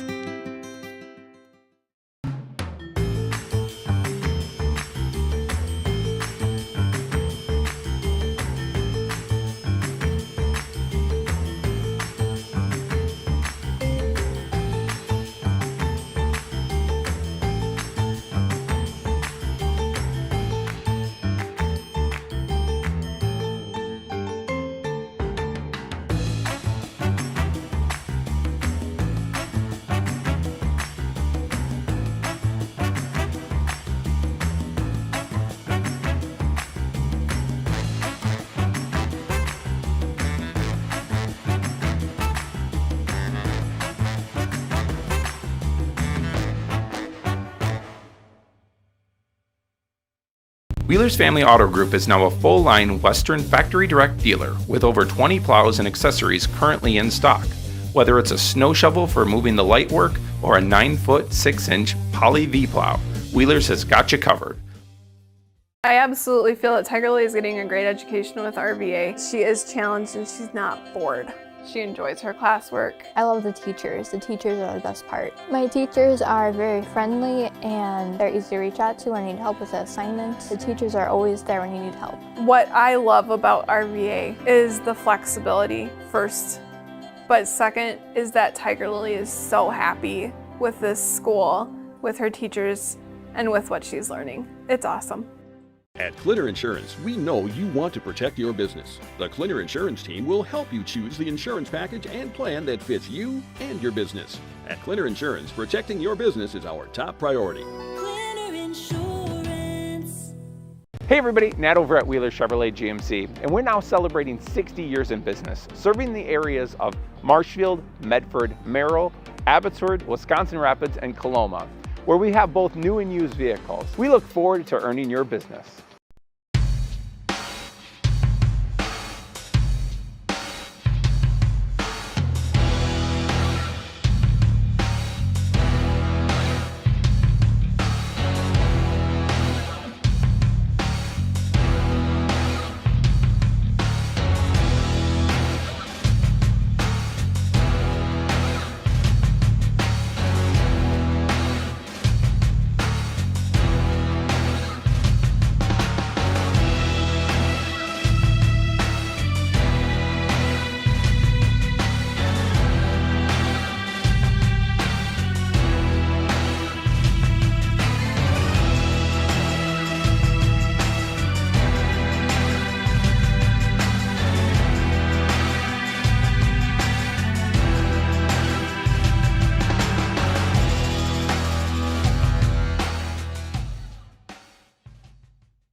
Do you know that nearly 3/4 of teens feel uncertain about their personal finances, yet a whopping 73% have expressed a strong desire to learn more?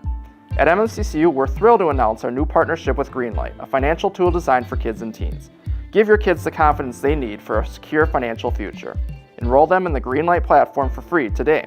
Enjoy features like parental controls, engaging educational tools, and a safe space for learning about saving, spending, and earning money.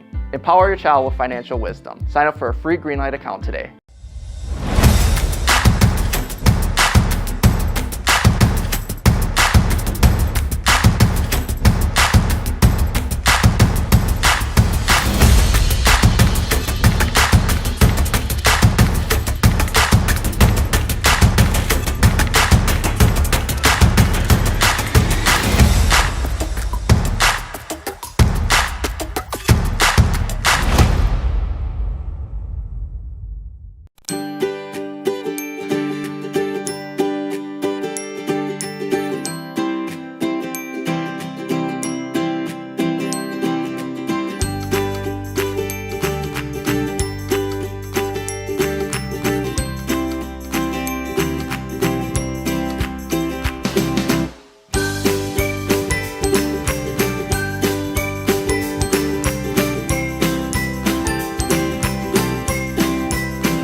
With 100 years of working experience, the team at Century 21 Dairyland Realty are ready to help you. Whether you're looking for a new home, recreation land, or a place to start your new business, the team at Century 21 Dairyland Realty are ready to help you. Stop into either of their convenient locations on West Broadway Avenue in Medford or North 4th Street in Abbotsford, or find them online at c21dairyland.com to find out more. Century 21 Dairyland Realty, a proud supporter of local athletics. At Clinner Insurance, we know you want to protect your business. The Clinner Insurance team will help you choose the insurance package and plan that fits you and your business. At Clinner Insurance, protecting your business is our top priority. Clinner Insurance.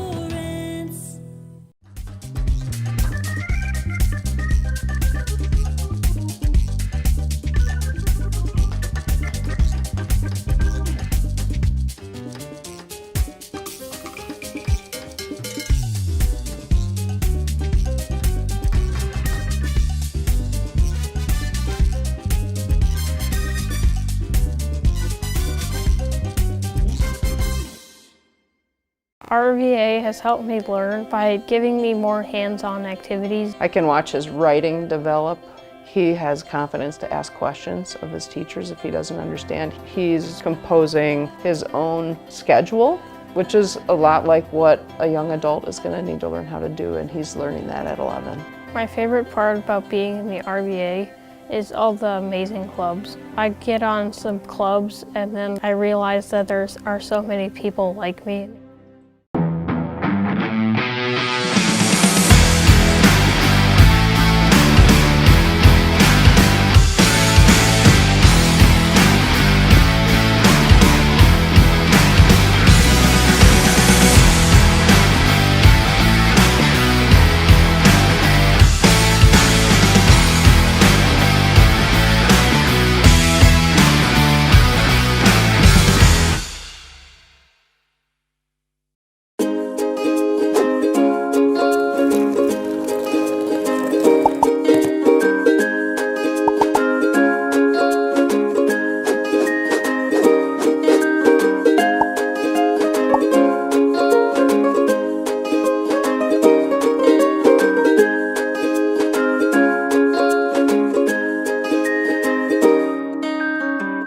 Looking to harness the power of the sun and save on your energy costs? With Marshfield Medical Center Credit Union Solar Loan, you can go solar without the burden of paying interest on the full amount from the start. Here's how it works. Instead of financing everything up front, we disperse loans when requested by your solar installer. If you're waiting on your installer, you won't pay interest during the wait. By taking advantage of this flexible payment option, you could save on unnecessary interest charges. Visit mmccu.com/solar to learn more today. I splooshed my phone in the road crater? Am I covered or no? Well, hey Carm, you're never gonna believe this. A sturgeon just hit my Chevy. Am I covered or no? Interesting. And yes. Hey bud, I had a couple 30 packs explode in my garage. Am I covered or no? I've been there before, bud. It's a sad day. Oh, what a beautiful day. Oh, ever eat a brat and drive? Hey everybody, Nat over at Wheeler Chevrolet GMC. How do you know if you need new tires? Well, if you don't have one of these, let me show you a simple trick. Reach into your pocket, grab out a penny, and let's measure it up. If you can see the top of Abraham Lincoln's head, maybe it's time for new tires. Stop on into Wheeler Chevrolet and we'll get you covered. Better begins with the way we see each other.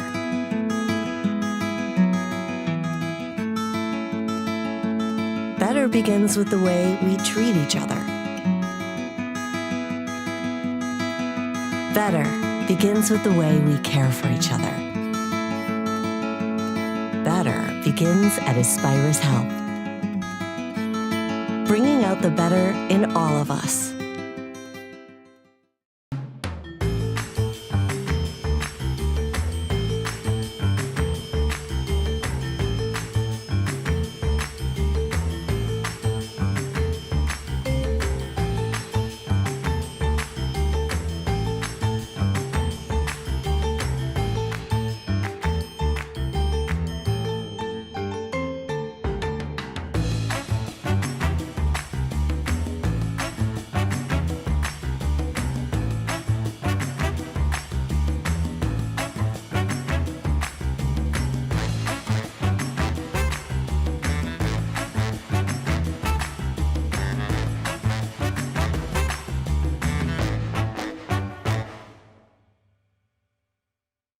Wheeler's Family Auto Group is now a full-line Western factory direct dealer with over 20 plows and accessories currently in stock.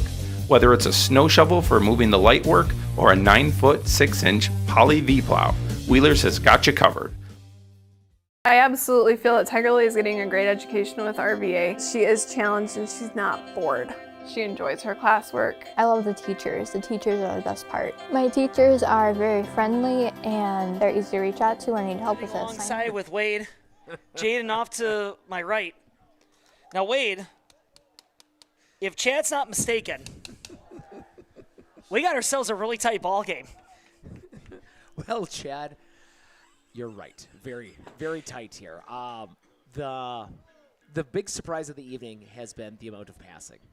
They obviously heard me do an under prediction on 10 passes, and they've set out to prove me wrong. And it has been ups and downs, a lot of near interceptions off of it, but it has definitely changed the dynamic of this game. Coverages has to be tighter. They're watching the actual wide receivers. The running yardage has increased because of it. I predict we are going to see more passing on this next portion of it because it was a very big factor in the early success in Colby's only score of the game.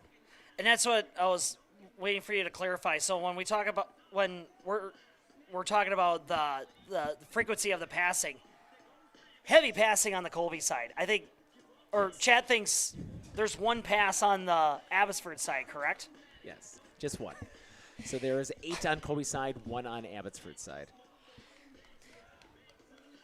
Chad thinks that kind of is coming from that's really pure necessity on the Hornets sideline. You're trying these running games, and Abbotsford really is getting comfortable with jamming that middle, just eliminating that middle run, unless it's a delayed run, meaning Haniela looking, can't see nothing, and just darts, and then he gets those yardage. Well, so then Abbotsford is just slowly just eliminating that side threat. Well, now. I don't know if they're setting up for the playoff of it, so we have seen a lot of empty backfields with Haniela back there. And so if he's just a run threat, they're going to send out an all-out blitz.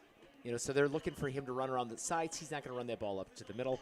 So if he's going to actually throw that ball, you fake that you're going to run, and you launch that ball off to the corners, and you're going to have single coverage, which they're probably only going to have single coverage anyway. But you beat one guy, you're going to score a touchdown. But when he's got an empty backfield, if I was Abbotsford, I'd probably send the house too right at him because he's probably going to run. But the moment, he's got, quite a few completions so far. But if he can get a little more frequency to it, he might get more running yards and more passing yards on top of it. So on the Abbotsford sideline, real quick before we get the kickoff here from Lopez, who are some key personnel or key player on Abbotsford, real quick, that you'd like to see a little bit more? Just give him the ball. He is Bowler, number 2. Give him the ball. He's so quick, but the moment he's in the backfield, he's not back there. It's either Sealar back there, you got Aguilera back there. When Bowler goes back, Bowler gets the ball. That's how it works. So they know that Bowler's going to get the ball when he's back there. I throw him a short little pass. I do something creative, get him a little bit more space off it, and it's going to be really good for him. Arturo with the pooch kick, and that is not going to fool anybody. And Aguilera jumps on top of it, and Abbotsford is going to get a very surprising start for field position, very close to the 45-yard line. First down, Abbotsford. Do we think that was a missed kick, or do we think that's an onside? I like to think that was intentional. Chad likes to think that was intentional. I'm sorry, folks. This is a running gag. Name is Matt, obviously, and we were talking about people that talk in a third person, so we wanted to try it out here. But thank you very much for tuning back in for our second half installment here for this trophy title game right here. Abbotsford versus Colby. Sealar. And it's going to go to Sealar up the gut Smazel. and just gets rocked. Smazel wraps him up, and it's going to get finished off by leaders, but not before he gets himself a heck of a gain of, 7 yards. Second down, just short of the 50. Yeah, it's more of that right up the middle penetration for Abbotsford. I just don't go away from it. They've got so much success with that front big line. Sealar receiving the snap, and it's going to go to Bowler. He's got some blockers, There you go. and he's got green real estate. There you go. He's not going to get caught. Touchdown, Falcons. Brought him around from the opposite side, didn't show him in the backfield, creative play. You knew it was coming. That is a spectacular call by Abbotsford. They sealed the edge, and Bowler did the rest. 2 plays is all it took, and Abbotsford makes Colby pay for the short kickoff. 13-7. Bowler's second touchdown of the night, and they've all been long ones, too. Get that kid the Stood. ball. He is fast. Abbotsford fandom just loving every minute of it. Aguilera on the hold. And it looks like it's going to be short from Sheehan. It could have been partially blocked. There you go. We got a finger on it. Who knows? Might be a crucial point missed. Yes, very, very big. 11 minutes and 18 seconds. The scoreboard barely had time to even tick some seconds away here. Hornets Wow. down for the first time in this ball game, 13-7. And they're playing the jump around music at the start of the starting out third with a quarter. short field there, a couple plays, easy touchdown off it. Yeah, that's a strong opening series from Abbotsford coming right out. Yep. I'd expect to see more creative plays with Bowler. Like How many what? With Bowler. More creative plays with Bowler. He is going to be so good. Like, he is fast. That's not a bad idea because at this point, Abbotsford can just play that offensive, like just try to stop that play. Swing to the outside. I'm still admiring that water carriage down there with the big green light and the high-powered hoses that are attached. Obviously, it's got battery power, but what would you need battery power for? For the intensity of the flow of water. Oh, it is a full pump there. Yep. That's like what Wade said. I think that's similar to what the dentists use. Yeah.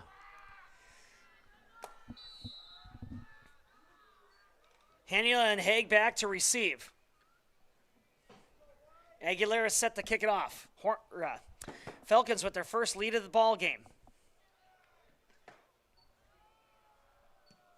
Ooh, and here's the got boot. a hold of that one. Hanula fields it. Past the 10.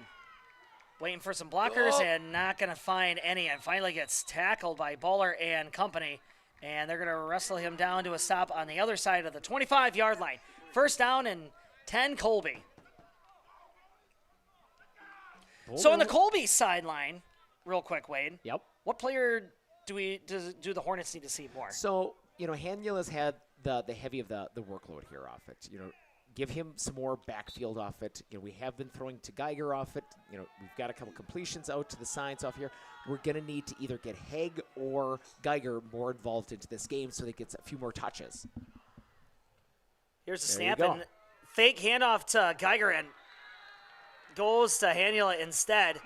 And he's kind of glancing over to Geiger like, what happened there? And he just got trucked, but no gain on the play. No yards lost either. No, yeah, just... Abbotsford is just coming alive. A lot of screaming and hollering. They are jacked. Second down.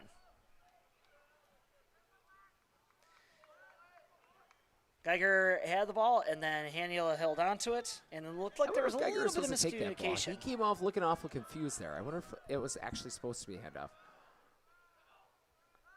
It's going to go to the outside. Geiger had the lead block. Hanula, gain of a few yards and brought to a stop.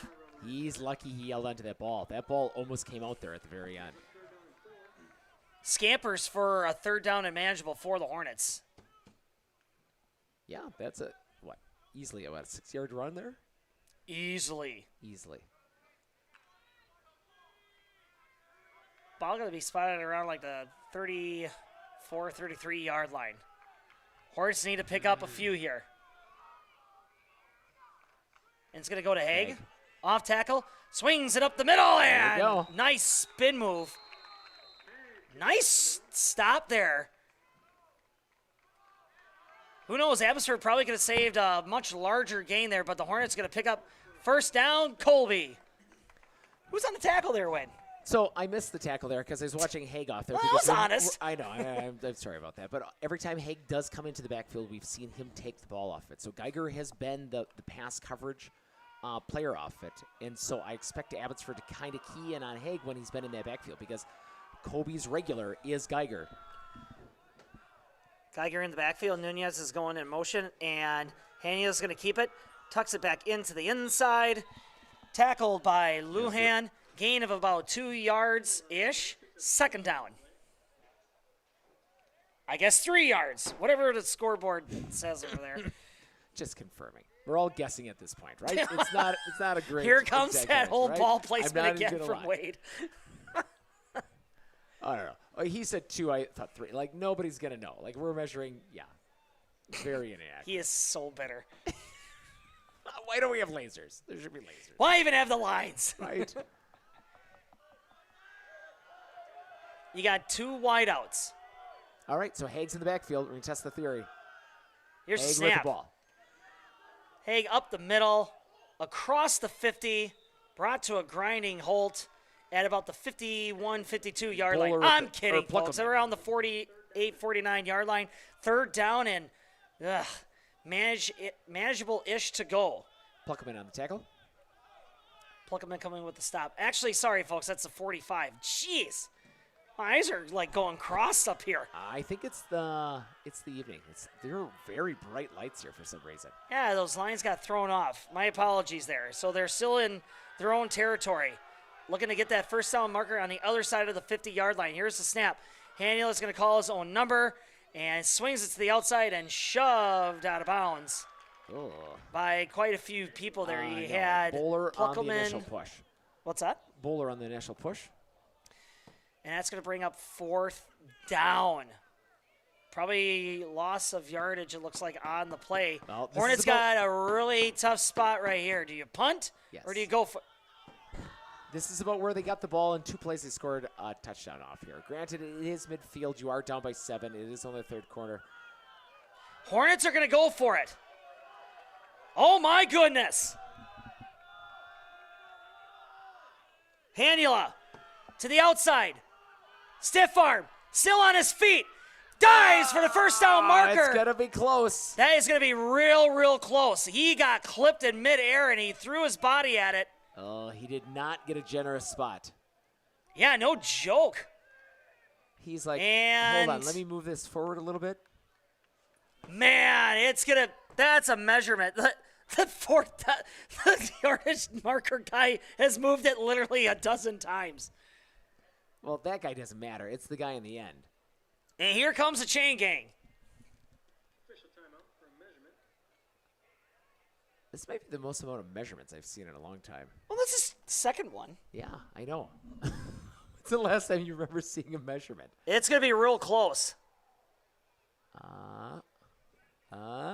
And they can't pull it any furder. And not even close. It's like a and it's like a football and a length ahead of it. They Yeah. had to measure that. Come on. No, joking. Wait. Chad could see that it was a first down. Yeah, Chad saw that coming a mile away. First down, Colby. It was literally that last-minute dive from Hanula that's keeping this drive alive. You know what would be just as easy as having, a guy on this side, a guy over here, a laser that shoots straight across. What does Fox Sports use when they got that imaginary digital line? Drones. Haig is going to be in the backfield. They got whiteouts on either side. I'm predicting Haig gets the ball. Low snap, going to go to Haig like he said. Sheds a couple of tackles. It's still churning the feet. Fights past the first down mark, or not first down, past the line of scrimmage, and it's only going to be a gain of like a yard and a half. Second down and long to go.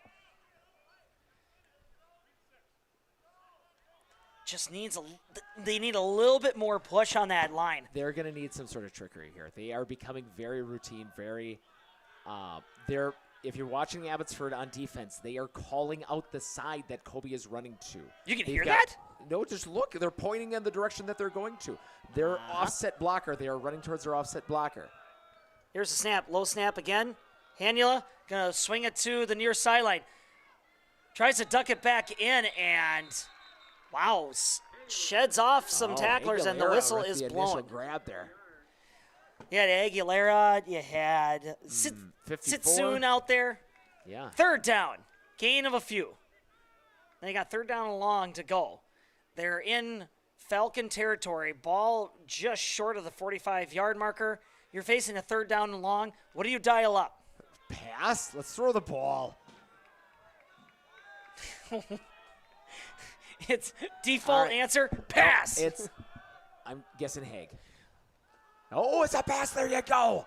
It's going to be up the middle, and it's juggled, and it's caught. Still a catch. Nunez hangs on to the ball. It's literally juggled by two Falcons. Let's not do that again, but he got the completion. We'll take it. First down, Colby. Wade, for the first time, I am going to pull a Wade Omican. Nunez had a buffer of 8 yards from the defender. They could have just did a fast pass to him, and he could have got that first down by just darting it over to him. They were giving him so much space out there. I agree. Don't even wait for the pass to develop. Just throw it. Snap. And Hanley keeps it up the middle. Dives for the extra yardage. Dragged to a stop by Duclos. Yep. And the drive continues, and a solid 9-yard scamper from Hanula. Second down and short. Have we seen Geiger run a bull yet? I think Geiger has caught a pass. I don't know if he's had. No, I think he had one run, didn't he? Jaden says no. Or Jaden says maybe one. He does? He's got one of the pinkies and. So we saw. You know, it's not fun to play with a hurt finger. No. Snap. Haig waits for the blocks to develop. And the Falcons said, well, we're just going to wait for the tackles to develop. Finally brought to a stop by Reyes and company. No gain on the play. Yes. So third down. So we did get a pass fake with Haig. That was very successful off it. Obviously, it bounced around a few places off it. But Haig is keying in on only running to the right. He is offsetting off to the left side of that quarterback. He's running across the body off there. They're going to have to get creative here. Nunez. And you got Leaders and Haig on the other side. Geiger not going to get the ball. Hanula gets the ball stripped out of his hands. And 24? Turnover number 4. 24. Falcons come up with the ball. Reyes, number 24, on the strip. And the Falcon defense comes up big again as the Hornets were driving deeper and deeper towards that end zone for the Falcons. But on third down, gets the ball ripped away. It's hard when you keep that ball away from your body. Like, you got it, for the amount of running that he's doing, he's going to have to keep that thing tucked in. That's the second one he's got taken away now. Ball spotted on the 25-yard line. First down, Falcons. 3 minutes and 45 seconds remaining here in the third quarter. Low snap, coming around. It's going to go to Baller up the middle, and Haig just is getting dragged, and then finally he gets pushed back with the help of Lopez. And that's going to bring up second down. Gain of about 5. 4 turnovers from the Hornets. 2 fumbles by Hanula. And 2 interceptions. I thought only 1 interception. Or 1 interception. Is it 4 or 3? 3.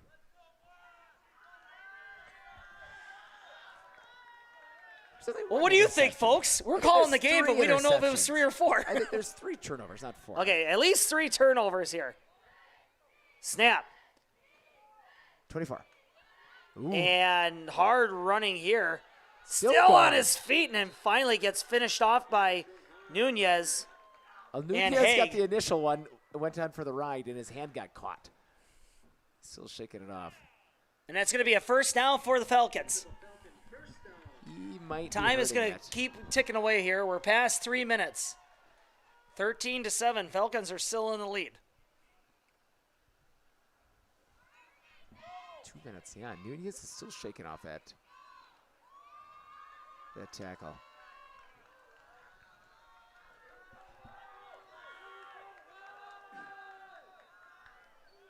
Fresh set of downs for the Falcons. Oh, fumble, and then fumble, the ball fumble, hits fumble. the turf, Colby's and got the it. Hornets fall on top of Thompson with the recovery. Thompson, first one to get on top of it. And just like that, Colby's back in it.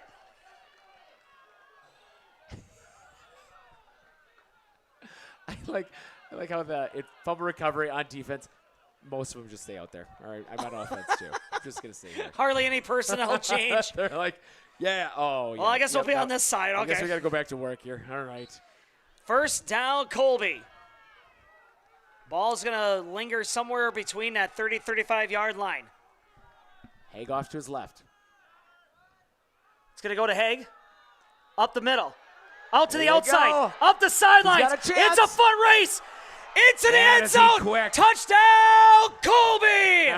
Bing, bam, boom. Oh, we got a fast guy too. Man, is he quick. Bowler who says Chase Hagan. He puts on the Jets.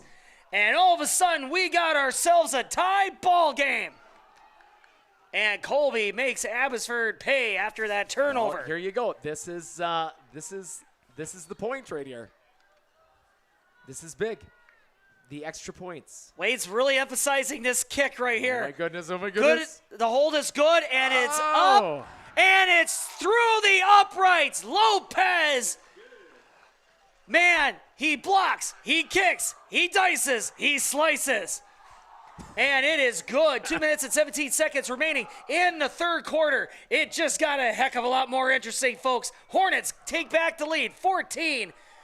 Falcons, 13. What do we do now? Hey, let's do some score updates. Ooh. End of third, Edgar up 6-0 on Stratford.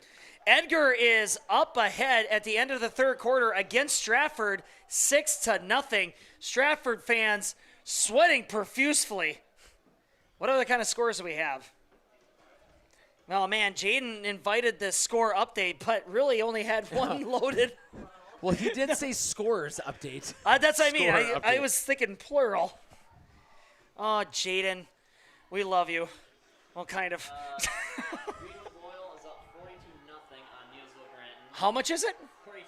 At what quarter? Is the end of, 4 minutes left in the third. Loyal Greenwood is taking on Neilsville 42-0 against Neilsville. Oh my goodness. I think Loyal Greenwood might be the real deal, folks. 42-0. Oh my goodness. Wow. 42-0? 42-0? Chad thinks that's a big score. That is a big score. We'll see if we kick this one deeper. Lopez with a nice big kick. Fielded at about the 15-yard line. Sealar sheds a tackle. Still going. And gets held up. Finally short of the 40-yard line. Nice return. First and 10 Abbotsford. Let's go with Cops, number 57. There you go. On the stop. Good tackle. Number 25 Geiger is just... He does have a finger injury there. He is really taped up. He's got a finger injury, but I was going to say it's just... He's just large. Yeah, he is a big kid. We haven't seen much action, though, from this defensive line from Colby. Will they turn the tide right here? Where's Bowler? Sealer. Here he comes. Hands off. Bowler to the outside. That play's worked well for him so far. Across the 45-yard line. Hager with the Second tackle. down. Huh? Hager with the tackle. Chase Haig chasing him down. Second down to go. They should throw it to Bowler. Let's try that. Throw him the ball. I think they're just going to keep feeding Bowler the ball here. Oh, he's off in the corner again. Sealar receiving the snap.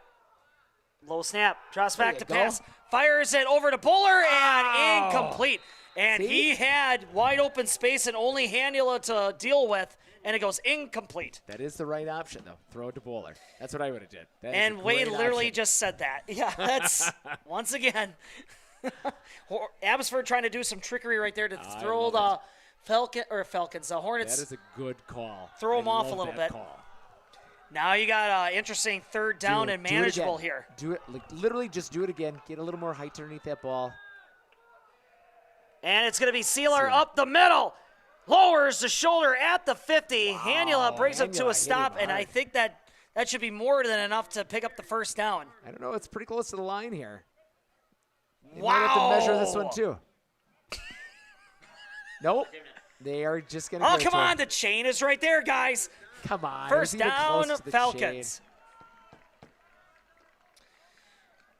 You know, other broadcasters do not make such an emphasis on the chain gang, guys. Well, whatever they're paying these guys, they're making their money's They're worth earning their tonight, pay yeah. today, folks. Sealar Direct fakes snap.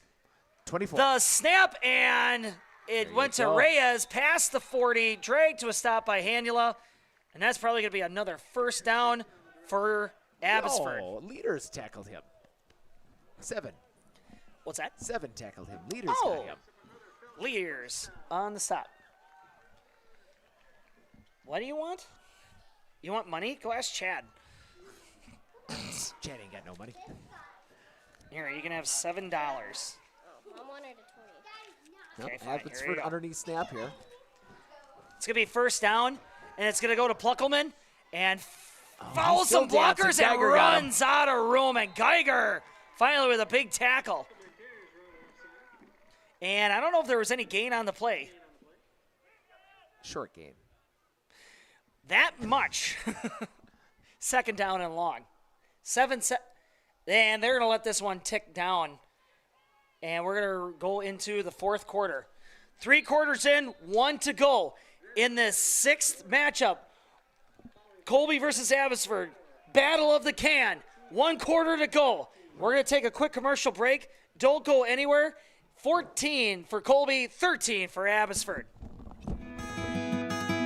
Better begins with the way we see each other.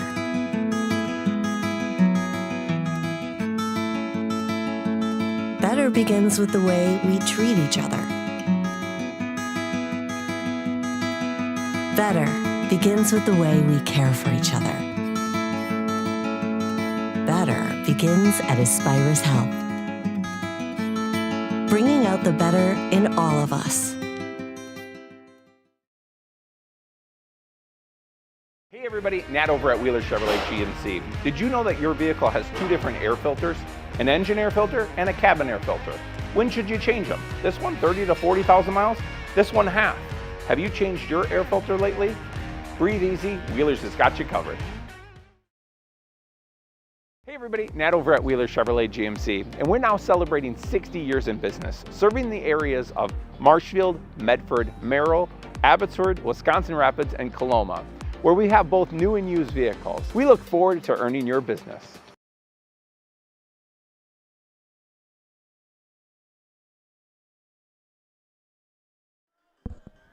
Cracking the whip, and we're back. The Can is sitting on Abbotsford's sideline. I see it. But it is, who knows who's going to be reaching for that as soon as the clock strikes 0. You know, those are the fanciest stainless steel leg bolts that I could find to put in that thing. They are The top fanciest notch. what? Legs. There are some leg bolts in there. Are they really stainless steel? Yeah.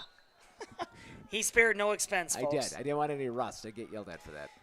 Ooh, It's low going to be a snap. direct snap to Reyes, and he He's sheds gonna a go. tackle, and he's up the gut, and he's going to run unencumbered into the end zone. Touchdown, Abbotsford. Barely 8 seconds ticked away, and the Falcons score 19-14, the Falcons. Reyes is fast. Well, at least Bowler doesn't have to do everything. Bowler with 2 touchdowns, and now Reyes adds a 3rd touchdown in here. That blocking was impressive, and Reyes shed an arm tackle, and there was nobody left. Nobody there off. They didn't even have somebody at the second level. They just sent the house to try to jam all the holes. Well, it's a quick little snap. You don't see him coming, and pretty soon when he runs past you, going for 2. Seelar looking to throw. Can't find anybody. Still looking to throw into the end zone. Got him. 1. And pass completed to Aguilera. The 2-point conversion is good. And finally, the Abbotsford fans waking up and screaming and hollering. And your score, 11 minutes and 52 seconds remaining in your ball game. Falcons 21, Colby 14. 12 passes tonight. This is fantastic. If anybody's checking their timesheet, if they're like, I think there's going to be more than 12 passes, you would be correct. I did not pick that coming. That is absolutely superb. Man, what a gut punch for the Hornet defense right there. It only took them a few plays. It did, and obviously they were explosive on the last time they got the turnover. You know, they had 2 plays and they scored off it. It's the quick little redirection off it, but you know, Reyes had success every time he's got the ball coming up that gut off it, and so it's a tough snap because he's kind of offset. I wouldn't be surprised that they go back to him. So like that portion of their offense, you know, once it's successful, they seem to repeat and repeat and repeat to throw that out there. I'd see that again, and then, you know, you work Bowler into there. Colby better make sure they score on this next one because Abbotsford's at least got a couple more tricks after them because they're having now success either going up that gut or coming around the corner with Bowler. So it's hard to defend against both of them. And that's the thing is that the last, oh my gosh, especially the last 2 drives, maybe even 3 drives, Abbotsford wasted no time. 3 plays, and they were in the end zone. Whereas the Hornets have been grinding and grinding away to get into the end zone. Really, they've been the only ones that have been driving the clock down. So this is not just for the sake of scoring points, but this is going to be really crucial. Hornets are going to try to chew up the clock as they drive this downfield, but that defense has got to turn around and get a stop then. Because there's just been no answer. Or they can get a turnover. Hanula gets it. Past the 20. On his feet and no longer on his feet. Big tackles there from Abbotsford. From who? Bleckelman and Bowler on the tackle. Bleckelman with a big hit there. And they're actually going to spot them 25-yard line. First down, Colby. So we got lots of time in the fourth There's quarter plenty here. of time. Yeah, 11 minutes here. But there's not going to be any room for error right here. No, there's not. And it's going to take them to get down there, for run. You're looking at least 4 to 6 minutes here if you're going to get a touchdown. Well, that's what I mean. It's It's like explosive play. There's lots of time, but the way that Abbotsford's been scoring, the Hornets can't afford a mistake here. Finally it goes to Geiger, and Aguilera is like, I don't care how big you are. Drags him down. And it's a big loss. Not a big loss. Loss of a few yards. Second down. I think that's the first carry that we've had from Geiger here. Aguilera literally got his hands on that Geiger's shoulders and then just kicked his feet out and just like, all right, pull me. Judo chop. Well, Haig's on the offset side here. It's going to go to Chase. Direction. Tries to cut it up the middle, and he's going to get roped down. 60. No, hardly any gain on the play there. Van Leuven. Third down and long. And just like that, in the blink of an eye, the Hornets are faced with a third down and long deep in their own territory. And the Abbotsford defense just licking their chops.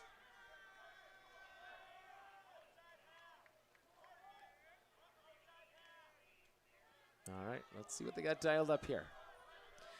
4 wideouts, 2 on each side. Oh, they actually got Geiger alongside with Hanula. Nunez is going to go in motion. Fake handoff. Hanula. Screen. Too low. It was going to be a screen. Yeah, it was a screen setup. And it goes in between the legs of Geiger. Yep. Incomplete. Fourth down. And that's going to bring out the punt team. So we're sitting at not even a minute gone. Yep. 10 minutes and 19 seconds remaining in the whole ball game. Well, this will be only, the second punt tonight? Second punt by the Hornets, yep. Yeah. All right. Well, back to receive is Aguilera, it looks like. Yeah, well, let's see if he's up too far, because it looks like he's up too far. Chase. Nice high. Nice spiral. Yeah.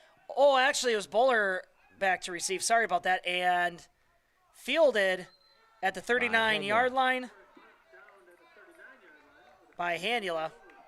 Did not get much of a roll, but that was a nice high kick, though. That was a nice punt. Nice hang time out there. 1st and 10 Falcons. And that's where they're going to get to work. Not bad field position. But very good punt from Haig. Hornets have to, either you got to play your second level back a little bit, just anticipating that you're going to have some, a breakout run from Bowler or from Reyes. Or somebody's got to get up. Somebody's got to come up big here. Well, with 10 minutes to go here, I'd expect Abbotsford to try to steadily march down the field, try to waste as much time as possible. You think so? Don't take too much risks here. You don't think you're going to just try to shoot for just a crushing blow right here? And it's going to go to Bowler. Stutter Safe steps play. and gets roped down finally by Ezrin Leaders. Gain of about a half a yard. Second down. All right, so Reyes was next to him on the backfield here. So we have seen Reyes line up in that short stack, to take that direct snap. It'll be interesting to see if they show anything different for personnel. Well, let's see what gets dialed up here. You got All right, so Bowler, you got Reyes. Set off to his right. Sealar's going to get the snap, and he's going to keep it up the gut and gets smushed there. And at the bottom of the pile is Leaders again, along with Hanula and Lopez. Gain of a few more. Third down. Oh, I bet they dial up Bowler. Swing to the outside. That's what you think? Something steady, something safe. Third and long here, midfield. They've eaten up. Bowler is like, you're playing rock, paper, scissors. You just go with rock. And it's going to go to Bowler up the middle, and Haig with a big stop. Tackle. Yeah. No gain on the play, fourth down. That's the defensive stop you needed. Yeah, so the same spot that they had last time, that they went for that ball, that Abbotsford did. Or Colby went for it to off it. Obviously, this is punt formation, midfield here. Kick that ball deep. Play the... If your defense can win you this game, that's what Abbotsford's betting on. Absolutely. 8 minutes and 23 seconds. Time still ticking. All right, so Haig and Hanula both back. Aguilera, nice snap. Kicks it to the outside, to the 20, takes another bounce, and looks like it's going to go out of bounds. Not a bad I don't know. Is that punt. going to be like around the 15-yard line or the 10-yard Where it went line? out of bounds, but no, it looks like, he got all the way out to Oy the 12-yard line. Well, they drove him back. Very, very nice punt. Around like that 12, 13-yard line. Whew. Hornets got a ways to go. They do. Throw the ball. And we got ourselves a crescent moon? Yeah. Waxing gibbous? Yeah. Is that? No, that's not what it is. Why not? I don't know. I It's a just made that game, up. yeah. No, that's an actual thing. I know it's an actual thing, but I don't know if that's what it actually is. Moon is out strong. Lights are bright. Modifying. Temperature is cooling down, but the action is heating up. Haney is going to keep it up the middle. Spin move. Dives for an extra few yards. 62. And Duclos on the Duclos tackle. on the stop. We should know this kid's name by now. We said it enough. I'm going to have to remember that. 62 is Duclos. Big gain there by Such a Hanula. nice young man. Such a nice young man. Nathan? Yeah. Aw. Well, there you go. Second down is short. Nice yardage for the Hornets there on the feet of Hanula. Nunez way out. Chase. It's going to be Haig up the middle. Bounces to the outside. Nope. Nowhere Just to go. gets dragged down. 54. And that's going to be a nice tackle by Sitsoon. Sinsoon. No gain on the play. Third down and short. You need this. Yes. Yes. They'll make you pay the penalty. And this isn't like, well, yeah, duh, Matt. They always want to get a first down. Like, that. No. This is the third down to convert. Yeah. You this have would be a good 7 one. minutes remaining here in the ball game. You're down a touchdown score. This is a drive. It's, once they line up, we'll give you a prediction. I'm See what putting they're gonna I'm putting a lot of announcer do. All right, pressure so on this Hanula, drive. quarterback keeper going off to the left. 4 wideouts.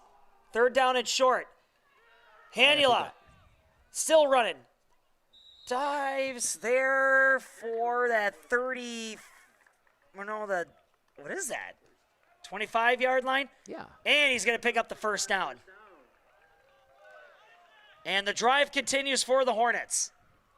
Ball spotted at the 25. That's a lot of conditioning. 6:30 remaining. If I was sitting at home watching this, I would be pounding the popcorn right now. Right. Probably wouldn't even be sitting in my Haig chair. In the backfield, Haig's going to be coming around off to the right here. Snap. Haig cuts it back up the middle. Ooh, almost lost that ball. Yeah, no kidding. You can see he was kind of scrambling again for it. And about the 30, ish yard line. Is that what I'm seeing correctly? Yeah, And it's second 54, down. that's Sinsoon again, and 67, the other Sinsoon. Abbotsford's definitely not giving them any easy looks, but the Hornets are definitely getting the yardage that 67, that they can muster. This Abbotsford defense has been tough. Yeah, very consistent, and it helps when you've got a big front line. That helps with consistency here. Spread offense again. Hanula coming off to the right side here. Nope, going to the left here. And nope, Hanula's going to have it. Coming to the right. And he's got he had some wiggle room there, and he scampers past that first down marker. And moves the chain gain again. Aguilera on the light tackle there, just kind of as he was falling down, just. It's weird. Hanula's just finding these open spaces and just like, oh, here's 6 yards. Yeah, coming up the gut. It's taking so long to make that, obviously hole open. He's just watching for that extra spot. First down. On the other side of the 35-yard line. It's going to go to Chase. Bounces it to the outside. Gets another 5 yards and knocked out of bounds by Bowler. Or not Bowler. No. I'm sorry. That was number Lujan, 8. number 8. Lujan. It's a good open field tackle. I guess not 5 yards. Oh, my goodness. Sorry, folks. That's a solid 3 if I ever seen it. Just short of the 40-yard line. Oh, maybe we'll throw a ball here. We're going deep into the playbook here because we're reading off the armband here. Thanks for everybody for tuning in to this live broadcast on this very, very exciting game on this chilled late summer night. We're getting 4 minutes and 33 seconds remaining in the ball game. Hanula's going to try the outside. And he's still on his feet. Shed some tackles. It's a foot race. Sealar dives down. Oh, come down at the and 20-yard line. Hanula takes it to the 20-yard line. 62. He makes it look easy, folks. First down, Colby. They're in business. Duclos with the tackle there. Saved a touchdown. The man is a magician. I agree. Like, he should have been tackled there at least 3 times off it. They were looking for him to throw that ball. They were even yelling pass in their defensive stance there because he was reading off of his armband. If that was a diversion just for a quarterback sneak going off to the left side, that was brilliant. Houdini Hanula gets the snap, and it's going to go. Nope, he's going to keep it up the gut. And gets driven backwards. Wow, kind of a late kind of carry right there. And Pluckelman, the one that cut him from underneath his feet. And it's a solid 5-yard gain. 3 minutes and 43 seconds. Hornets down 7. And they are driving. They're in the red zone. That 2-minute or that 2-point conversion, that was big. Like, that was big. A little bit. Like, big. Especially for a pass. You never know when those points are going to play crucial later down the road. It's going to go to Chase. Let some blockers develop. Still on the run. Finally. Duclos with the tackle. Yeah, Duclos, and then finished off by Aguilera. And he's going to pick up 5 yards. And that should give him. There you go. First down, Colby. I don't know. I pulled that chain. They should have enough for another first down because it looks like he's outside of that 10-yard line. Jada, can you believe this? Look at that line. You see what I got to work with over here? Ball spotted at the 15-yard line. Is it at the 15 or is it at the 10? Because they don't even have the line. Yeah, that's at the 10-yard line. Sorry, I was looking at the scoreboard. And fumbles the ball. Ball squirts out. There's no way Higgs got that ball. And they're waiting to see who has it. Chase is not left.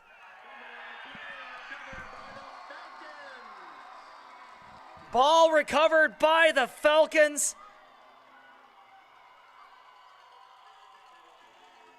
Had it stripped out of his hands. 4th turnover for the Hornets. 3rd fumble of the game. And the Falcons will take over at the 10-yard line with 2 minutes and 51 seconds remaining. Looking at the timeout schedule here, both teams have full timeouts. Oh, yeah, we are on the the Hornets just got so close. Benally feels so far, but let's see if this defense can get opportunistic right here. Quarterback keeper, And Sealar it's right up the gut. Sealar, and they drive him back. And I bet it's going to be a timeout called. Let's give 11 the tackle on that. Colby calls the timeout. That's Second Carson down. Thompson. That's good effort there. He was in the way, got that ball to come down. Oh, boy, Wade. Abbotsford just got to grind this one out. They got to get through all the timeouts for Colby. So, with the timeouts and for what they killed last time, they only killed, a minute, what was it, like a minute and a half, just over a minute and a half last time with their 3 plays and a punt. You're going to have to stretch this out a little bit more. So, you get that first down. No, for Abbotsford, if they're going to win this game on this possession, they're going to need to stretch this out a little bit more. So, they're going to have to take a risk probably on 3rd down. I would expect them to take another dive right up the gut on this next play. Play it safe so you're not going to fumble it. And then take a chance on that 3rd down. But they ain't going to throw that ball. But it's going to be swung either left or right. And Bowler seems to just want to come off to the right side, because he's coming across that quarterback. So if Bowler lines up in a different spot, I'd expect him to come on the other side of the field because he has not been effective coming on that other side this entire half. Mm-hmm. And it's just been Sealar or Reyes getting the ball. So I'd expect a dive here. I really would. Just to kill a little bit more time, make them burn that extra time out. Bowler's off to the corner. 2nd down. Reyes off to the right. And Sealar about right 6 behind. yards to go. Sealar going to get the ball, and it's going to go off the baller, and he swings it to the outside, and he's still running and finally gets rolled out of bounds at around the 20-yard line. And I bet that's going to be, it might be short of a 1st down. It's hard to tell from here. You just got to measure those things. And they're going to give it to him. All right, well. 1st down, Abbotsford. No, you want Timeout called Colby. No. It's all that they really could do at this point.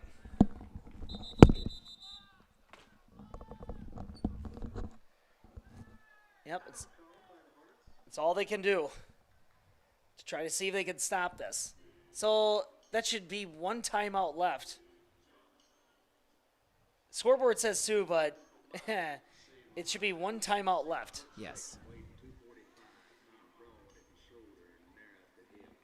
Well, Colby's going to have to go for a strip here. They're going to have to go after They got to him, start hold punching him at that down, ball. spin him around, try and get that ball out Yep. off it. I'd expect Abbotsford to be looking for that, 2 hands on the ball. I'd do something super easy, right up the middle. Mm-hmm.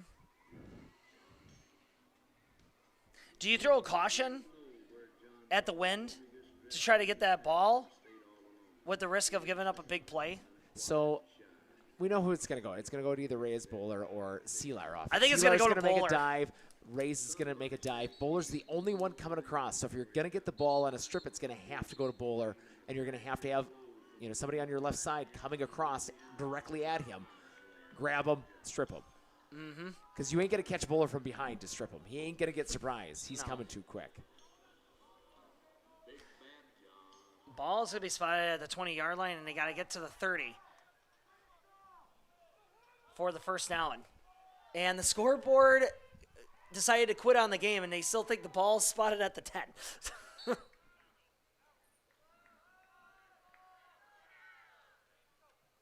Sealar's going to give it to Reyes. Dive. Up the gut. Still going. And they're going for the trying ball. to strip that ball. Couldn't get her. And he's going to be past that 1st down marker, and the Hornets Well, none of that might matters. as well. You They gotta got to keep call going their for the last ball. timeout. They're just powerless to do anything past that.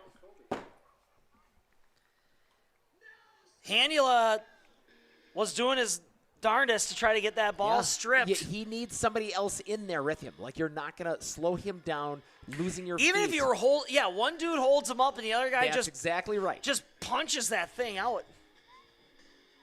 Like Geiger should just here, I got him.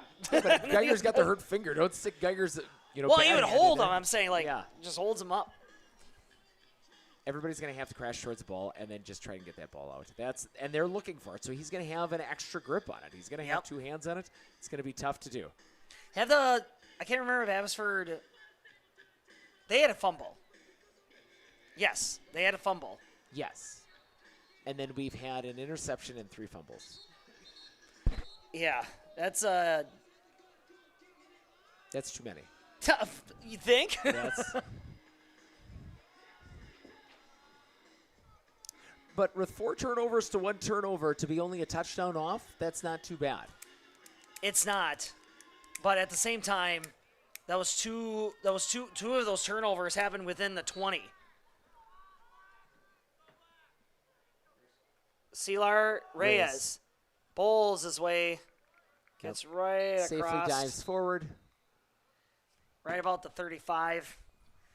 Number 60. Van And that's going to bring Hooven. up second down and long.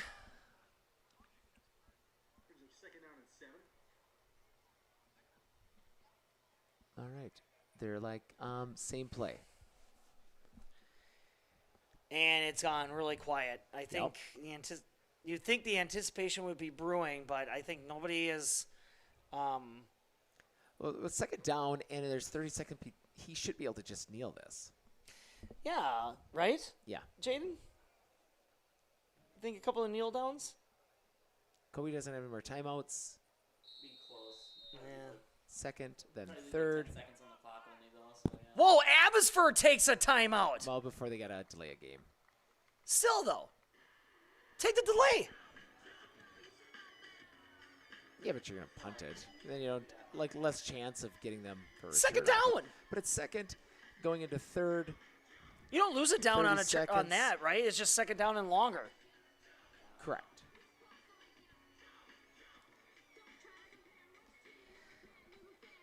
It, They don't want to get backed up too far and have a chance for. Well, I guess they could just punt out of bounds. Yeah. 2 knees, I think, would leave us with like 15 seconds. Something like that. Yeah, so Jaden is. Uh-oh. And who's. Somebody's getting favored with Peg the. is bleeding here. Got a little bit of chin music, and yeah, something's hurting him right there. It's not too bad.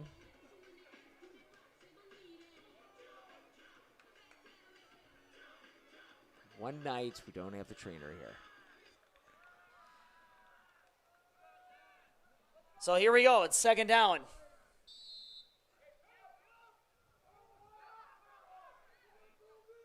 Sealar hands off to Bowler. He's going to swing it to the outside. He's still going. It's a foot race. And he turns on the Jets. That's a Nobody's problem. going to catch him.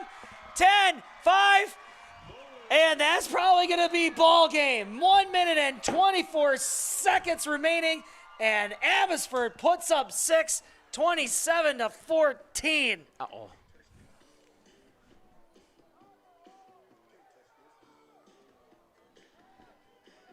They just had no answer for Bowler.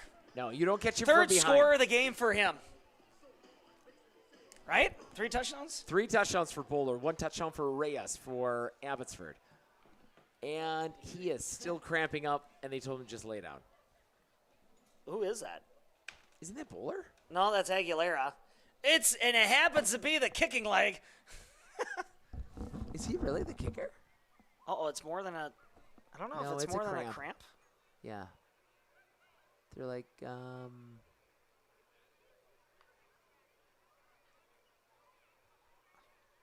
it's these kids in these... Oh, they're chuckling about something. Yeah. Aguilera's like, do I just go this way? And I think 10. Sheehan is coming in to kick.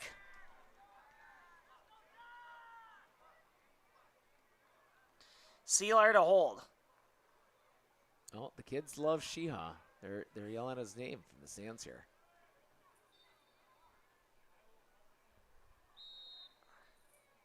Oh, offsides. The whistles are blowing. Delay a game.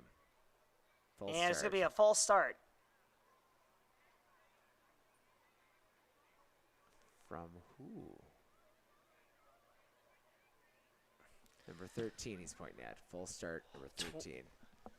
Abbotsford All right, well, let's make it a puts little an harder for him. exclamation mark on this ball game. 1 minute and 24 seconds. But the Hornets are going to get the ball back, but they got to figure out how they could score 2 touchdowns in 1 minute and 24. Ugh. I want to see this kid hit this field goal or this extra point now.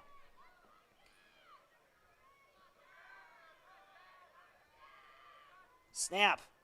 What kind of hold was Blocked. that? I don't yeah, know. it gets blocked. I actually think on Abbotsford, player number, what is that, number 60 actually blocked He it with the held back of it, his and he's helmet. like, "Oh, I better put this down." 27-14, 1 minute and 24 seconds remaining. Abbotsford in a commanding lead. Well, he didn't get underneath it, but he kicked her pretty hard. Well, stranger things have happened. Well, Pooch kick right off the bat. Don't let him return it. I think they're going to flub this kick because they don't want to risk any kind of return. Because the Hornets, like, maybe they return it, and then you onside kick it. Not enough time.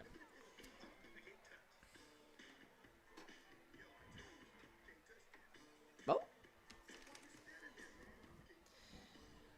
we'll see if they Cold got a silence trick on the return for it. Hornets sideline. Very, very quiet.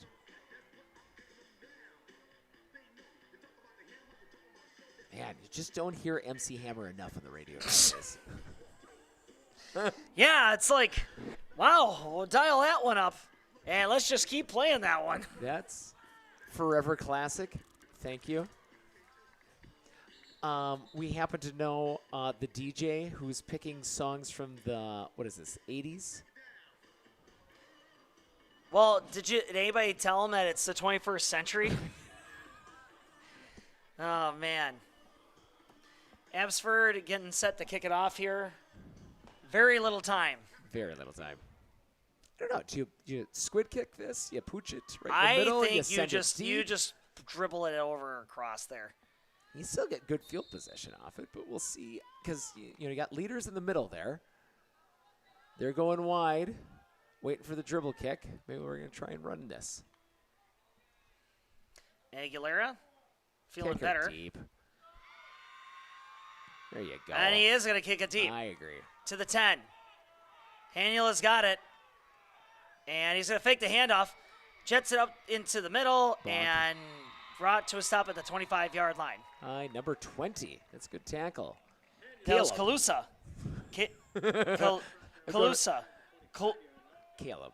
I think sure- it's Kalusa. I don't know. Well, prove me wrong, Internet.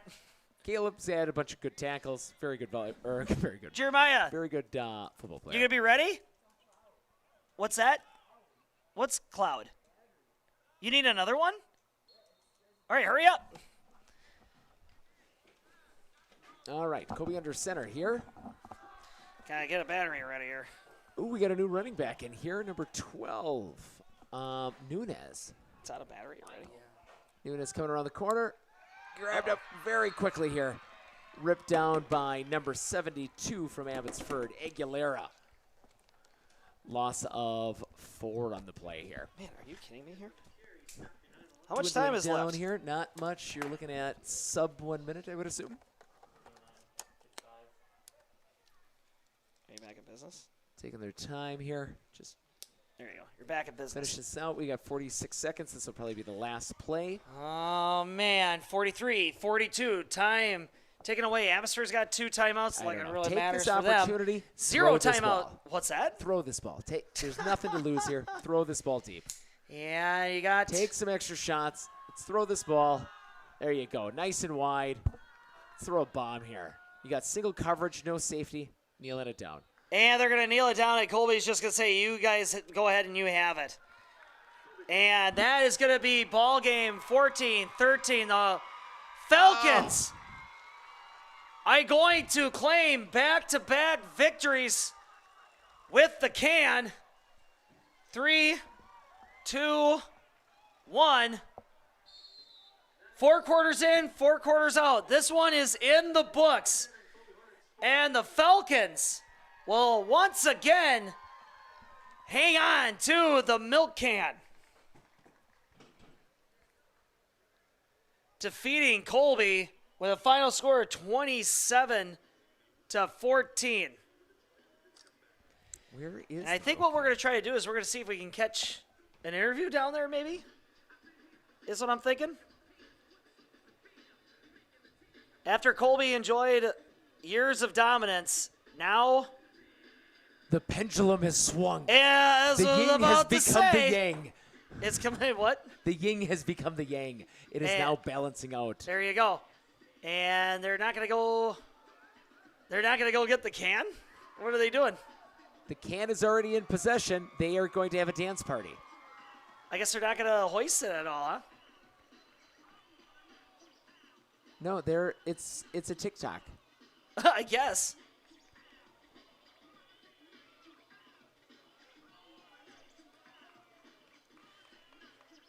Well, I'm going to go linger down there. I'm going to see if we can get I think somebody they're getting ready. The coach is going to talk to him. Yep, I'm going to go. Well, I'll see if I. Yeah, there they there they go. Get that on tape. Abbotsford running over and said, "This is ours!" And it's. They're going to parade it around. What a nice tradition. There you go. Abbotsford getting it again.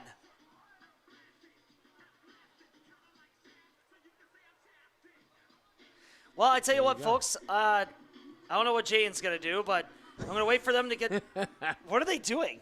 They are going to go have their talk with their coach. I know, but they were playing something over the top of that.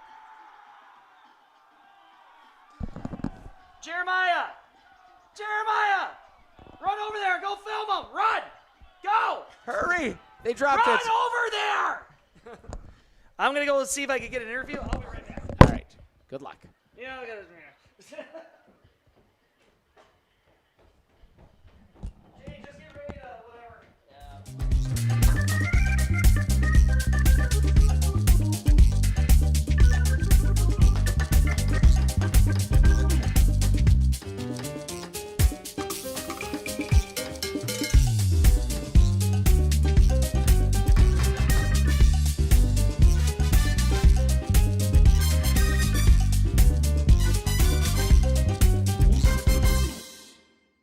RVA has helped me learn by giving me more hands-on activities. I can watch his writing develop.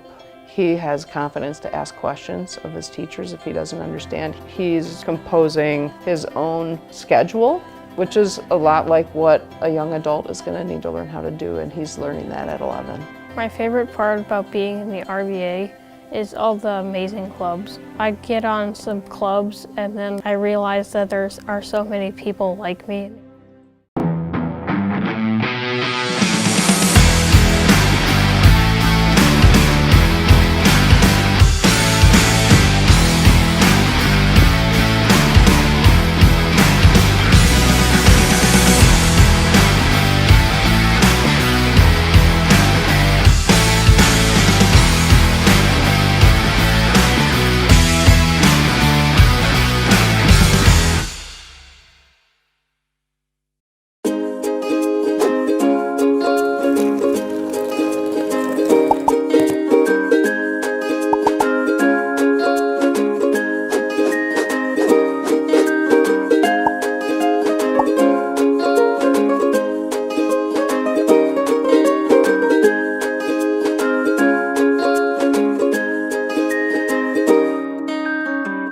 Looking to harness the power of the sun and save on your energy costs? With Marshfield Medical Center Credit Union Solar Loan, you can go solar without the burden of paying interest on the full amount from the start. Here's how it works. Instead of financing everything up front, we disperse loans when requested by your solar installer. If you're waiting on your installer, you won't pay interest during the wait. By taking advantage of this flexible payment option, you could save on unnecessary interest charges. Visit mmccu.com/solar to learn more today. I splooshed my phone in the road crater? Am I covered or no? Well, hey Carm, you're never gonna believe this. A sturgeon just hit my Chevy. Am I covered or no? Interesting. And yes. Hey bud, I had a couple 30 packs explode in my garage. Am I covered or no? I've been there before, bud. It's a sad day. Oh, what a beautiful day. Oh, ever eat a brat and drive? Hey everybody, Nat over at Wheeler Chevrolet GMC. How do you know if you need new tires? Well, if you don't have one of these, let me show you a simple trick. Reach into your pocket, grab out a penny, and let's measure it up. If you can see the top of Abraham Lincoln's head, maybe it's time for new tires. Stop on into Wheeler Chevrolet and we'll get you covered. Better begins with the way we see each other.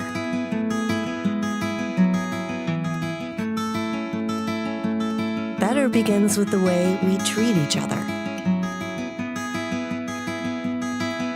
Better begins with the way we care for each other. Better begins at Aspirus Health. Bringing out the better in all of us.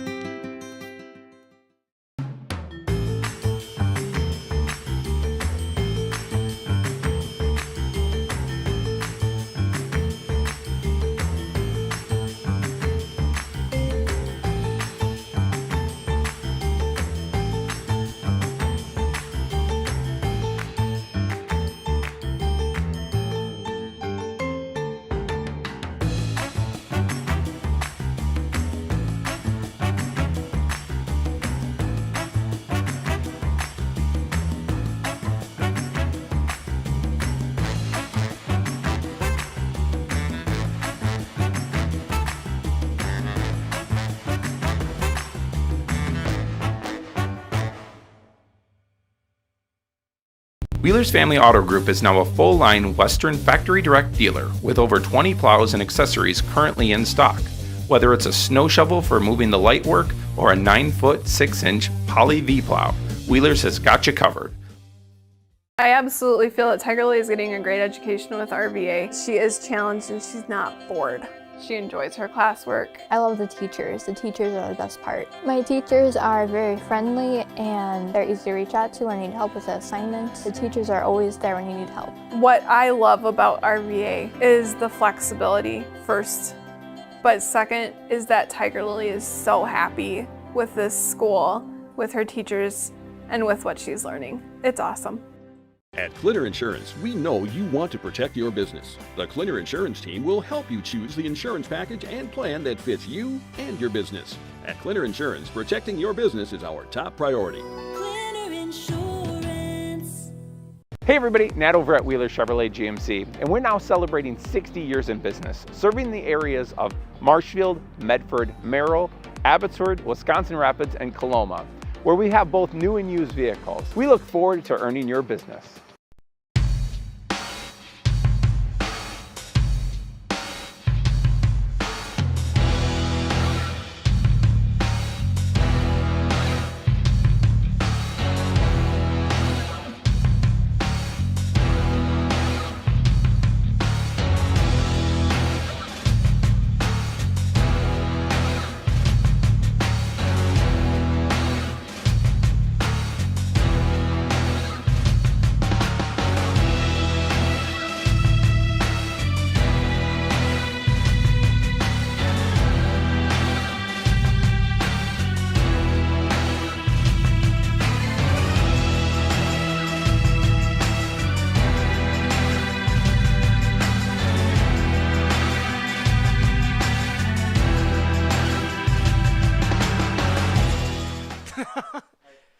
Well, hey everybody, Matthew Olmigan here, and the game is over, and you know what? It wasn't much of a discussion when we decided who our player of the game was, and it's going to be Chase Bowler, your senior, for the Falcons, big number 2. Chase, welcome to the booth here. Thanks. Take us through it. How you feeling right now? Great. Feels like amazing. After Christian Fuentes, our running back, got hurt, everyone was doubting us, and it just feels great to bounce back and win this game. Absolutely. So, building up to this game, did you guys do anything different in the week preparing for this? What were some of the things that you were kind of keen on to just get a victory over the Hornets like this? Well, we knew that quarterback was going to keep it a lot on like read options and just be there and be in the right position to get them both in case they did get the other guy too, like hand it off. And we had 3 different offensive groups because we weren't sure who was going to start, and I think we handled it pretty well once it got later in the week. How excited do you get when you're like, yeah, give me the ball to the outside? Well, today it was just like we blocked the edge really well, and it was just there a lot, and it felt great. So, at what point in the game, or maybe a play that stands out in your mind, that made you feel that that you were going to win this game? I think the last fumble recovery we got down there when they were like marching down the field, I think that was where it really felt like we were going to get it. Absolutely. What were some, when that clock hit 0 and saw you guys rushing over to that can, what's that feeling like, knowing that you're going to have that can 2 years in a row? Feels great. Simply said.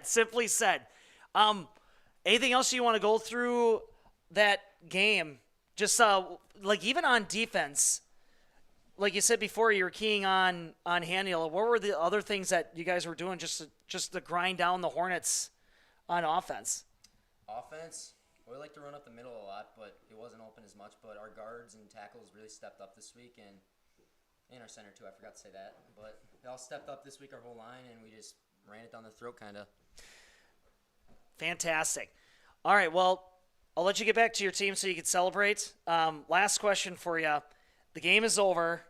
You're all washed up, and you're reaching the fridge. What's the first thing you're going to grab to eat or drink? I'm going to just say, like, cold water. Might be basic, but feels good. Wade's all happy. Like, finally, somebody with water. But what would be, like, your go-to snack? Like, even, like, you're thinking, like, right now, like, I can't wait to get some of that. Maybe, like, a Jack's Pizza. Those are really good. For real. Supreme? Just pepperoni. Thin crust. Keep it simple. Yeah. Keep it delicious. All right. Hey, as long as we have you, is there anything you'd like to say to Falcon fandom out there? No, not that I can think of. All right. Well, his name is Chase Baller Sr. Had a huge game. He had 3 touchdowns, and helped lead the team with a victory with 27-14 with a victory over the Hornets. Well, thank you so much, and have fun with that milk can. Yes, we will. All right. Thank you. All right, thank you. Well, fantastic. It's going to be a sore day for all these football players, all this running that they're doing. Hey everybody, Nat over at Wheeler Chevrolet GMC. Did you know that your vehicle has 2 different air filters? An engine air filter and a cabin air filter. When should you change them? This one 30 to 40,000 miles? This one half. Have you changed your air filter lately? Breathe easy, Wheeler's has got you covered. Hey everybody, Nat over at Wheeler Chevrolet GMC. How do you know if you need new tires? Well, if you don't have one of these, let me show you a simple trick. Reach into your pocket, grab out a penny, and let's measure it up. If you can see the top of Abraham Lincoln's head, maybe it's time for new tires. Stop on into Wheeler Chevrolet and we'll get you covered. Bravo. Well, welcome back. Now we got Wade sitting alongside here. You're welcome. Thank you. Wade, if you're Hornet Nation, you're asking yourself, what happened? Well, are we asking ourselves what happened? I like what I saw. We passed the ball. They were creative on offense. These are good starts. We got key injuries off of it. This is not a game to hang your head on. Obviously, we never love losing games, and we really don't like losing to Abbotsford, but there is nothing to hang their head on off this. They were undersized against a larger Abbotsford team. We had key injuries, in the beginning of the season and right before this matchup.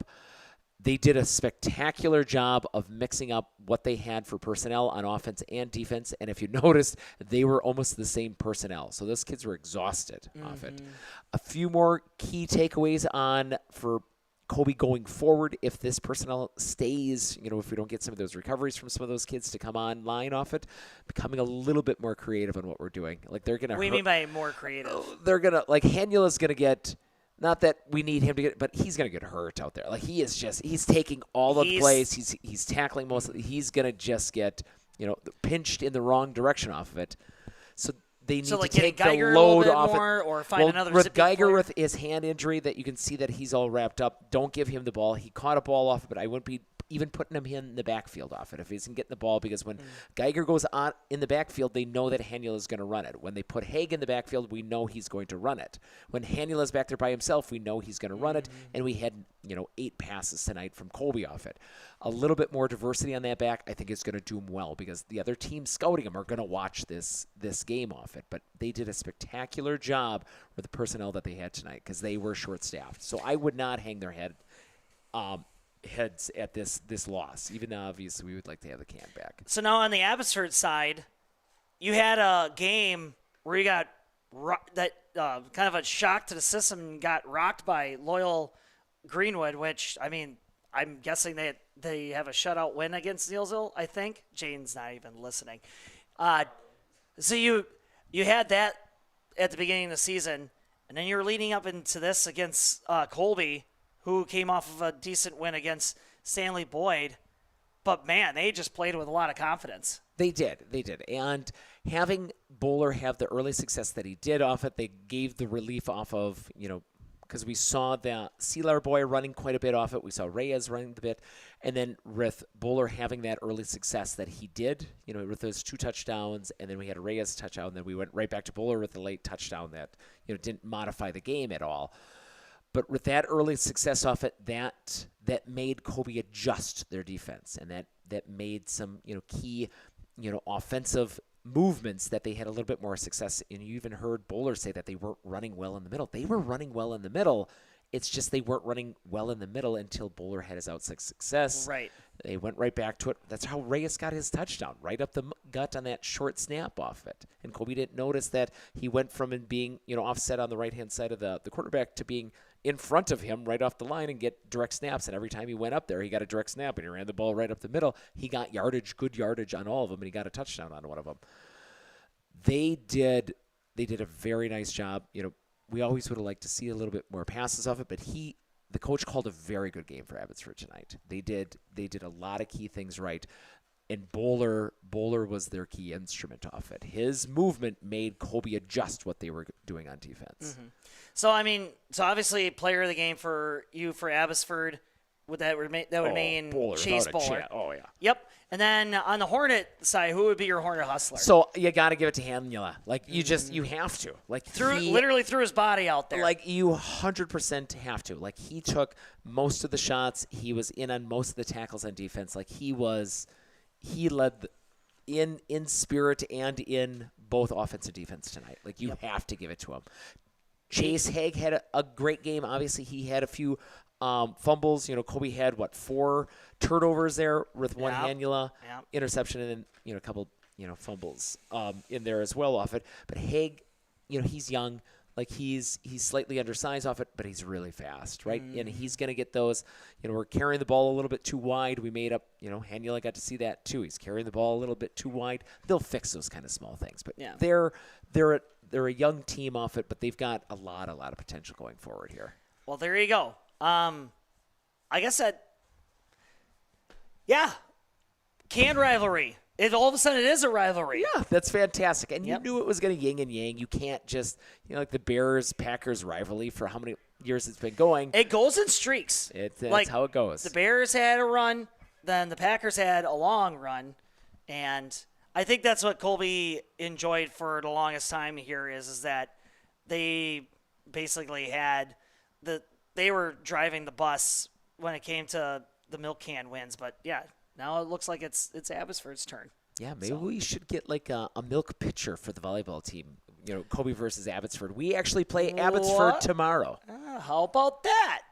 In Abbotsford? No, in Wisconsin Rapids. Oh, for that. Yeah, so we've got a tournament. The Colby volleyball team and Abbotsford's volleyball team is heading down to Wisconsin Rapids. A milk pitcher? So we're driving an hour and a half away, or an hour 15. Yeah. And we're driving all the way down there just to play Abbotsford, who's 10 minutes away. Well, some other teams, too, like Reedsburg and Wausau East, but it is still funny. A golden pitchfork. No, that'd be pretty dangerous to pass that off. Way too. Yeah, milk pitcher. Yeah. That's not a bad idea. Yeah, I think it's a great idea. We should noodle that around. I think we could bronze it or something. Just make it super fancy. Yeah. I like that. The copper kettle. Yeah. I don't know if I don't know. What is like the old bassoon, or not bassoon, but like the thing that you'd obviously have underneath the cow off it, but like they would milk into it. They used to have not a stainless steel one, but they used to have a bronze one that they would put milk into. That they would milk into a bucket of some sort. I don't know what that's called. I'm sure it's got a fancy name on it. Milk bucket. Milk.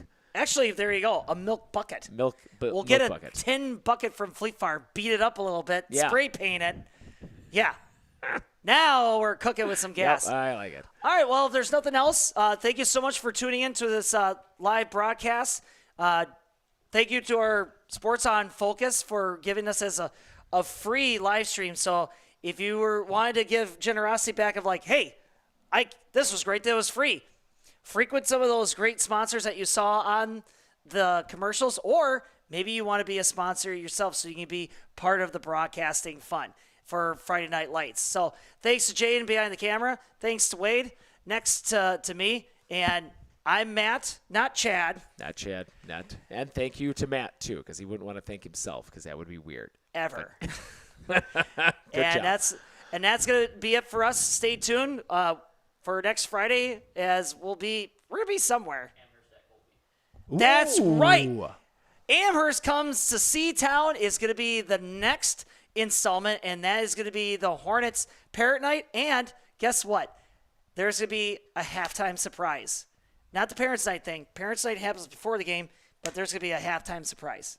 And I'm going to leave it at that. I've got a better one, too. And if you're looking for something to do during the week, on Tuesday at Colby plays Green Bay, Providence. And Colby? In Colby. They're driving all the way over on to the come play second. us on the second. And it is youth night. So any of the youth celebrating the kids. Well, they can put their name into a bucket. And if they get their name drawn before the match starts, we put a jersey on them, and they get to sit on the varsity bench right next to us. I thought you were going to say takes the first serve. Yep. Well, if they're tall, you might actually get to play. We'll see. And maybe they'll draw their names out of the milk bucket. I will find a milk bucket. That sounds like a great idea. Oh, there you go. September 2nd. Yep. Sign Colby it High up. School, 7:15 p.m. Varsity.